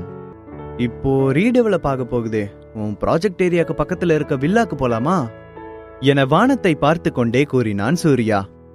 அந்த வில்லா யாரோடது தெரியுமா? சும்மா விளையாடாதீங்க, எட்டி பார்க்க கூட நம்மள விட மாட்டாங்க. அன்னைக்கு பேச்சுக்கு அந்த ஏரியா பிடிச்சிருக்குன்னு சொன்ன, அத ஞாபகம் வச்சுக்கிட்டு இப்ப கேக்குறீங்களா? சும்மா விளையாடாதீங்க சூர்யா.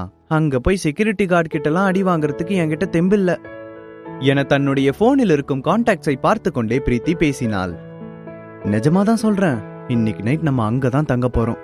அங்க இருக்கிற பெரிய வில்லா உன்னோடதுதான் என செல்போனை நோண்டி கொண்டிருந்த பிரீத்தி முகத்தை தன் கைகளால் ஏந்தியபடி பேசினான். ஏன், அந்த மலையே உங்களதுதான்னு சொல்ல வேண்டியதானே என்று பிரீத்தி சிரிக்க ஆரம்பித்தாள். அப்ப நான் ஒரு ஐடியா சொல்றேன், 2 பேரும் ஹோட்டல்ல போய் தங்கலாம் என்று சூர்யா சொன்னவுடன் பிரீத்திக்கு தூக்கி வாரி போட்டது.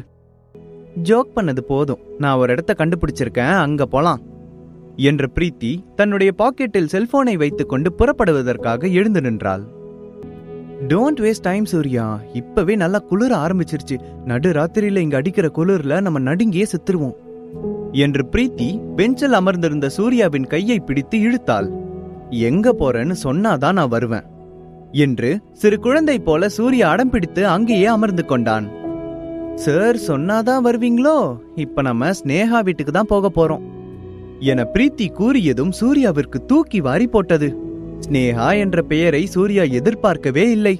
ஸ்னேகா வீட்டிற்கு செல்வதற்கு பதிலாக வனிதாவிடம் மன்னிப்பு கேட்டு விடலாம் என்பது போல சூர்யாவிற்கு தோன்றியது. ஸ்னேகாவின் வீடு பிரீத்தியின் வீட்டிலிருந்து சற்று தொலைவில் இருக்கிறது. அவளுக்கென்று தனியாக ஒரு பெரிய வில்லா கட்டியிருந்தாள். இப்போதைக்கு அவளுடைய வீட்டுக்கு செல்வதை தவிர வேறு வழி சூர்யாவிற்கும் தெரியவில்லை. அதனால் ஸ்னேகாவின் வீட்டிற்கு செல்வதற்கு அரைகுறை மனதுடன் சம்மதித்தான். அதே நேரத்தில் தன்னுடைய வீட்டிற்கு பிரீத்தியும் சூர்யாவும் வருவதை ஸ்னேகா தெரிந்து கொண்டாள். இனிமேதான் என்னோட ஆட்டத்தை பார்க்க போற சூர்யா என்ற ஸ்னேகா வில்லத்தனமாக சிரித்தாள். அவள் சிரிப்பில் பல அர்த்தங்கள் இருந்தன. பரம்பரை ரெஸ்டாரண்டில் நடந்த சம்பவத்திற்கு பிறகு சூர்யாவின் மேல் ஸ்னேகாவிற்கு ஏதோ ஒரு விதம் சந்தேகம் இருந்து கொண்டேதான் இருந்தது. சூர்யா ஏதோ உன்னை மறைக்கிறான்னு மட்டும் எனக்கு நல்லா புரியுது, ஆனா என்னன்னு தெரியல. சீக்கிரமாவே அது என்னன்னு கண்டுபிடிக்காம விட மாட்டேன் என்று ஸ்னேகா தனக்குத்தானே பேசிக் கொண்டிருந்தாள். அப்பொழுது வாசலில் யாரோ காலிங் பெல் அழுத்தும் சத்தம் கேட்க உற்சாகத்துடன் வாசலை நோக்கி ஓடி வந்தாள். கதவை திறந்த ஸ்னேகா ஓடி போய் பிரீத்தியை கட்டி பிடித்துக் கொண்டாள். பிரீத்தி, என் செல்ல குட்டி, உள்ளவா, ரொம்ப நாளுக்கு அப்புறம் நம்ம 2 பேரும் ஒன்னா தூங்க போறோம் என்று பிரீத்தியை கட்டி அணைத்துக் கொண்டு உள்ளே அழைத்து சென்றாள். பின் பிரீத்தி அருகே முகத்தை தொங்க போட்டு நின்றிருந்த சூர்யாவை பார்த்தாள் ஸ்னேகா. சூர்யாவை மேலும் கீழும் ஸ்கேன் செய்த ஸ்னேகா ஏளனமாக ஒரு சிரிப்புடன் உள்ளே வா என்று அலட்சியமாக அழைத்தாள். என்ன சூர்யா, இவ்ளோ பெரிய வீடு நீ பார்த்ததே இல்லையா?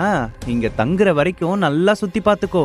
லைஃப்ல ஒரு டைம் தான் இந்த மாதிரி பெரிய பெரிய வீட்டுல தங்குறதுக்கெல்லாம் சான்ஸ் கிடைக்கும் என்று சூர்யாவை பார்த்து நக்கலாக சிரித்தாள் ஸ்னேகா. ஆனால் ஸ்னேகா பேசியதற்கு எந்த கோபமும் சூர்யா முகத்தில் தெரியவில்லை. மாறாக உற்சாகத்தோடு, கண்டிப்பா இவ்ளோ பெரிய வீட்டெல்லாம் என் கனவுல கூட பார்க்க முடியாது என சூர்யா அங்கிருந்த புக் ஷெல்ஃபை பார்த்து கொண்டே ஸ்னேகாவிற்கு பதிலளித்தான். பரவாயில்லையே, நிறைய புக்ஸ் இருக்கு, புக் படிக்கிற பழக்கம்லாம் இருக்கு போல என சூர்யா கேட்டுக்கொண்டே திரும்பி பார்த்தான். ஆனால் அதற்குள் ஸ்னேகா அந்த இடத்திலிருந்து எப்பொழுதோ கிளம்பிவிட்டாள். உள்ளே வந்ததும் பிரீத்தியை தன்னுடைய அறைக்கு அழைத்து சென்றாள் ஸ்னேகா. ஹாலில் சோஃபாவில் படுத்திருந்த சூர்யாவிற்கு தூக்கமே வரவில்லை. அப்பொழுது சூர்யாவின் செல்போன் சினுங்க ஆரம்பித்தது. செல்போனை எடுத்து பார்த்த சூர்யா டிஸ்பிளேவில் அட்வொகேட் வாசுதேவனின் பெயரை பார்த்தான். போனை அட்டன் செய்வதற்கு முன் சுத்தி முத்தி பார்த்து கொண்டான். வெக்கேஷன் ஹவுஸ் எப்படி போயிட்டு இருக்கு? எதுவும் ப்ராப்ளமா என ஆர்எஸ்பி ப்ராஜெக்டின் ஒரு பகுதியான வெக்கேஷன் ஹவுஸ் ப்ராஜெக்டை பற்றி அட்வொகேட் வாசுதேவனிடம் சூர்யா விசாரித்தான். எல்லாமே நல்லா பர்ஃபெக்டா போயிட்டு இருக்கு சூர்யா, ஆனா கொஞ்சம் டெக்னிக்கல் ஃபால்ட் இருக்கிறதுனால அதை சரி பண்றதுக்கு ஒரு சில எக்யூப்மெண்ட்ஸ் வர வேண்டியதா இருக்கு, அதனால 2 நாள் மட்டும் நிறுத்தி வச்சிருக்கோம் என ப்ராஜெக்ட் பற்றிய முழு விவரத்தையும் சூர்யாவிற்கு ரிப்போர்ட் செய்து கொண்டிருந்தார் அட்வொகேட் வாசுதேவன். அப்பொழுது காலிங் பெல்லை தொடர்ந்து யாரோ அடித்துக் கொண்டிருக்கும் சத்தம் கேட்க உடனே போனை கட் செய்தான் சூர்யா. இந்த நேரத்தில் யாராக இருக்கும் என்று தன்னுடைய வாட்சில் மணியை பார்த்தான். மணி 10 நெருங்க 5 நிமிடமே இருந்தது. தொடர்ந்து காலிங் பெல் சத்தம் அடித்துக் கொண்டே இருக்க வேகமாக கதவை திறந்தான் சூர்யா. வாசலில் வெள்ளை நிறத்தில் கோட் சூட் அணிந்து கை நிறைய ரோஜாப்பூ மலர் கொத்தை வைத்துக் கொண்டு மண்டியிட்டு ஒருவன் இருப்பதை சூர்யா பார்த்தான். சூர்யா யார் என்று கேட்பதற்கு முன்னே, நேஹா, நீ எதுவும் சொல்ல வேணாம், இந்த ரோஜா பூ தான் நீ இவ்ளோ அழகா இருக்கிற உன்னை நெருங்க பாக்குறேன், ஆனா இதுல இருக்க முள்ளு மாதிரியே என்ன குத்தாத. அவன் முன் நிற்பது யார் என்று கூட தெரியாமல் ஏதேதோ கவிதைகளை அள்ளி தெளித்துக் கொண்டிருந்தான். இதை பார்த்த சூர்யா சிரிப்பை அடக்க முடியாமல் சத்தமாக சிரித்து விட்டான். ஸ்னேகாவை பைத்தியமா லவ் பண்ண ஒருத்தன் இருக்கானா என்று நினைக்க சூர்யாவிற்கு மேலும் சிரிப்பு வந்தது. ஸ்னேகாவின் குரலுக்கு பதிலாக ஒரு ஆளின் குரல் கேட்க அதிர்ச்சியில் வெள்ளை நிற உடை அணிந்திருந்த அந்த வாலிபன் கண்களை திறந்து பார்த்தான். யார் நீ? என்னோட டார்லிங் ஸ்னேகா வீட்ல இந்நேரம் உனக்கு என்ன வேலை என ஆத்திரத்தில் சூர்யாவின் சட்டையை பிடித்தான். அவன் கைகள் இறுக்கமாக சூர்யாவின் காலர் பட்டனை பிடித்திருந்தது. அவன் கண்கள் கோபத்தில் நெருப்பாய் கொதித்துக் கொண்டிருந்தது.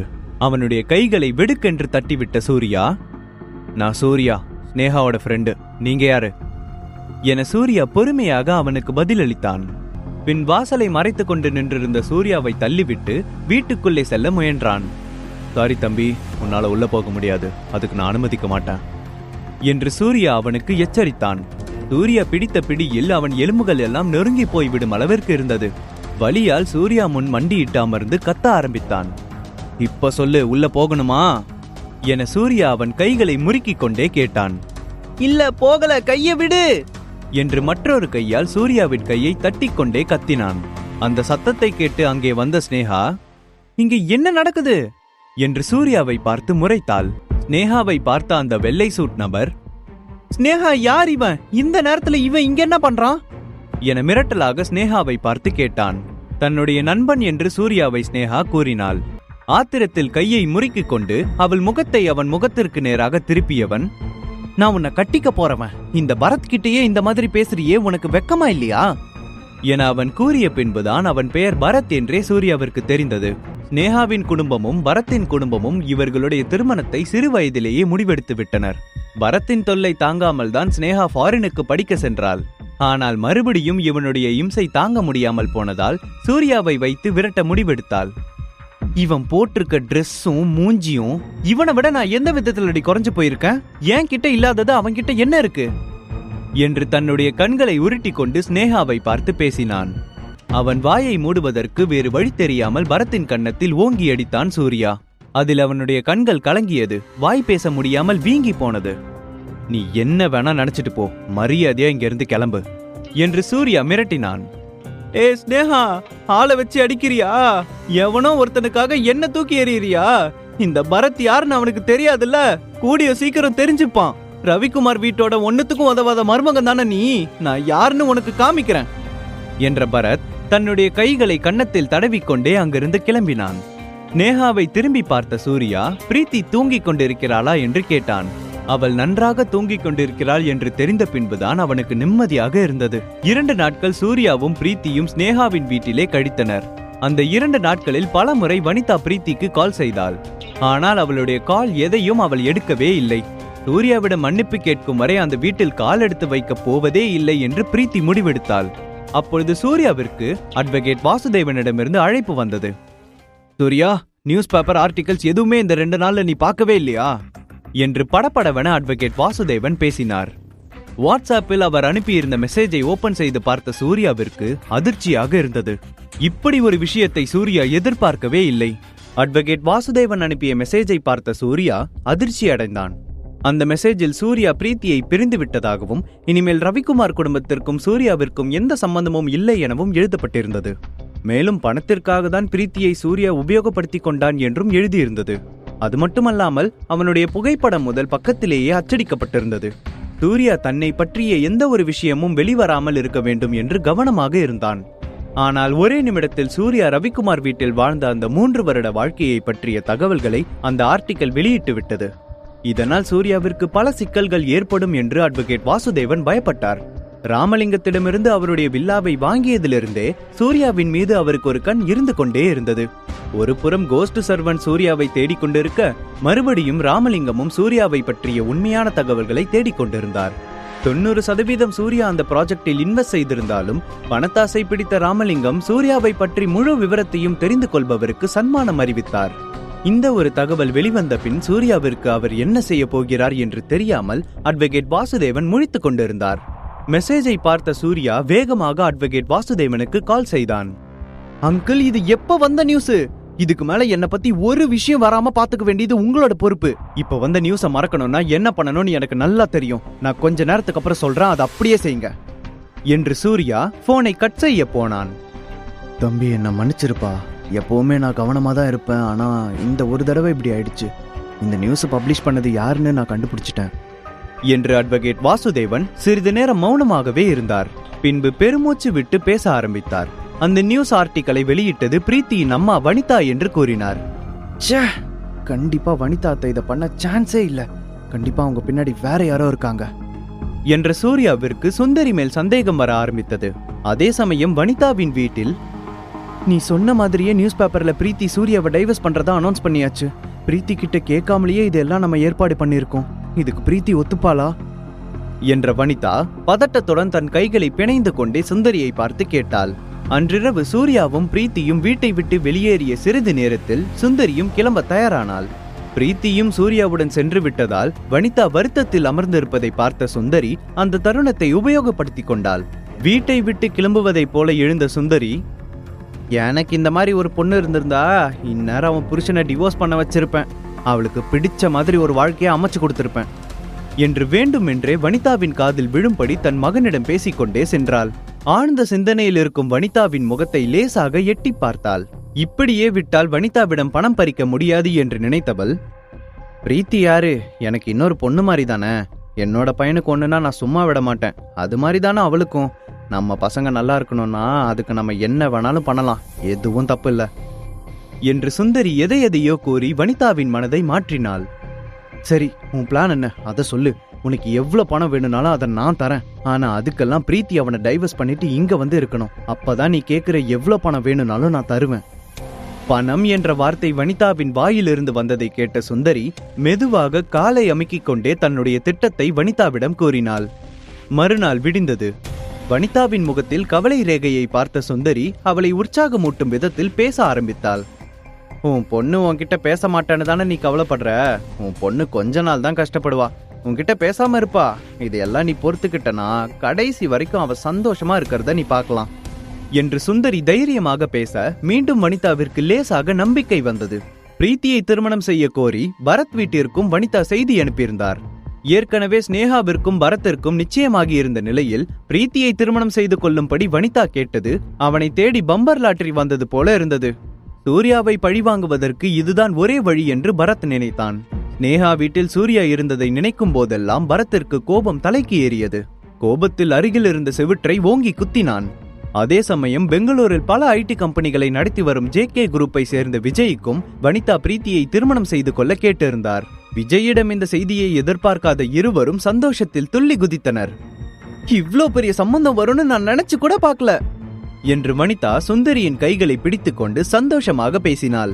அந்த இருவரையும் வீட்டிற்கு வர சொன்னால் அந்த செய்தி பிரீத்தியின் காதிற்கோ அல்லது ரவிக்குமாரின் காதிற்கோ சென்றுவிடும். இவர்கள் திட்டம் நிறைவேறும் வரை அவர்கள் காதுக்கு இந்த விஷயம் செல்லக்கூடாது என்று கவனமாக இருந்தனர். அதனால் மூவரும் கோயம்புத்தூரில் உள்ள ஒரு ரெசார்ட்டில் சந்திக்க ஏற்பாடு செய்யப்பட்டது. பரத், விஜய் இவ்விருவரில் ஒருவரை பிரீத்திக்கு திருமணம் செய்ய வனிதா தேர்வு செய்ய வேண்டும். பிரீத்தியை திருமணம் செய்வதற்கு பணக்காரர்கள் என்ற ஒரு தகுதி மட்டும் போதும் என்று வனிதா கணித்தார். சுந்தரி இருவரையும் ஒரே நேரத்தில் சந்தித்து பேசுவது என்று முடிவெடுத்திருந்தாள். ஒரே நேரத்துல 2 பேரையும் வர சொல்றது எனக்கு என்னமோ தப்பா படுது என வனிதா சுந்தரியிடம் கைகளை பிணைந்து கொண்டே பதட்டத்துடன் கூறினார். நீ ஒன்னும் பயப்படாத, அதெல்லாம் சரியாதான் நடக்கும். உனக்கு ஒண்ணுமே புரியல. இப்படி 2 பேரையும் ஒரே நேரத்துல பார்த்தாதான் பிரீத்திக்கு டிமாண்ட் அதிகமாகும். ஒருத்தருக்கு ஒருத்தர் அடிச்சுக்கிட்டு பிரீத்திய கல்யாணம் பண்ணிக்க முந்திக்கிட்டு வருவாங்க என சந்தை கடையில் ஒரு பொருளை விற்பது போல பிரீத்தியை கூறு போட தயாரானாள் சுந்தரி. இவர்கள் பேசிக் கொண்டிருக்கும் பொழுதே பரத் ரெசார்ட்டிற்குள் நுழைந்தான். அவனை சுற்றி 7 செக்யூரிட்டி கார்டுகளும் பின்தொடர்ந்து கொண்டு வந்தனர். பரத் வந்த 10 நிமிடத்திலேயே விஜயும் அந்த ரெசார்ட்டுக்கு வந்தான். விஜய் பரத்தை போல அல்லாமல் எளிமையாக எந்த ஆர்ப்பாட்டமும் இல்லாமல் அந்த ரெசார்ட்டுக்கு வந்தான். பிரீத்தி வரலையா ஆண்டி என பரத் வனிதாவை பார்த்து கேட்டான். நேற்று இரவு சூர்யாவை பரத் சந்தித்த விஷயத்தை அவன் அந்த இடத்தில் எதுவும் சொல்லவில்லை.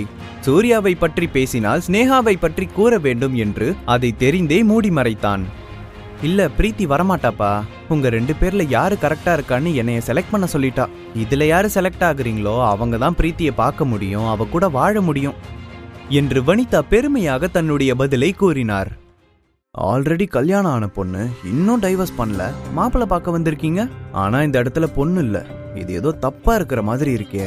பொண்ணுக்கு பிடிச்சுதான் இந்த கல்யாணம் ஏற்பாடு பண்றீங்களா என்று விஜயின் செக்ரட்டரி வாயை திறக்க வனிதா எந்த பதிலும் கூற முடியாமல் பதற ஆரம்பித்தாள். அதை கவனித்த சுந்தரி, இந்த பொண்ணை கல்யாணம் பண்றதுக்கு நீங்க 2 பேருமே போட்டி போட்டு வந்திருக்கீங்க. இதுல யார நாங்க முடிவு பண்றோமோ அவரை எங்க பொண்ணு கல்யாணம் பண்ணிக்க தயாரா இருக்கேன்னு சொல்லிட்டா. அப்படி கல்யாணம் பண்ணிக்க முடியாம போனா நீங்க என்ன சொன்னாலும் நாங்க செய்ய தயாரா இருக்கோம். இதுக்கு ஒரு சாட்சியா ஒரு பாண்டு பேப்பர்ல நம்ம சைன் பண்ணி வச்சுக்கலாம் என்ற சுந்தரி எது வேண்டுமானாலும் செய்ய தயாராக இருக்கிறோம் என்று கூறியது வனிதாவிற்கு தூக்கி வாரி போட்டது. அதே சமயம் சூர்யா நியூஸ் பேப்பரில் வந்த ஆர்டிகளை பிரீத்தி கண்களில் இருந்து மறைப்பதற்கு போராடி கொண்டிருந்தான். சூர்யாவை தேடிக் கொண்டிருந்த கோஸ்ட் சர்வன்ட் நிச்சயமாக அவன் இருக்கும் இடத்தை இந்நேரம் தெரிந்திருப்பார்கள். இதை பற்றி எதுவும் அறியாத பிரீத்தி சந்தோஷமாக சூர்யாவுடன் தன்னுடைய நேரத்தை கழித்தாள். நேஹாவின் வீட்டில் இருந்து கொண்டே ஆர்எஸ்பி குரூப் டூரிசம் ப்ராஜெக்டை பிரீத்தி கவனித்துக் கொண்டிருந்தாள். இதுவரை வனிதாவை பிரீத்தி எதிர்த்து பேசியதே கிடையாது. ஆனால் முதல் முறையாக சூர்யாவுக்காக வீட்டை விட்டு வந்ததை பற்றி அவள் கவலையும் படவில்லை. சூர்யாவுக்காக அவள் எதை வேண்டுமானாலும் விட்டுக் கொடுக்க தயாராக இருந்தாள். எத்தனை வருடங்களுக்கு பிறகு பிரீத்தி இப்பொழுதுதான் சூர்யா மீது அவள் வைத்திருக்கும் காதலை புரிந்து கொள்ள ஆரம்பித்தாள். முழு கதையையும் கேட்டு மகிழ பாக்கெட் FM ஆப்பை டவுன்லோட் செய்யுங்கள். லிங்க் டிஸ்கிரிப்ஷனில் கொடுக்கப்பட்டுள்ளது.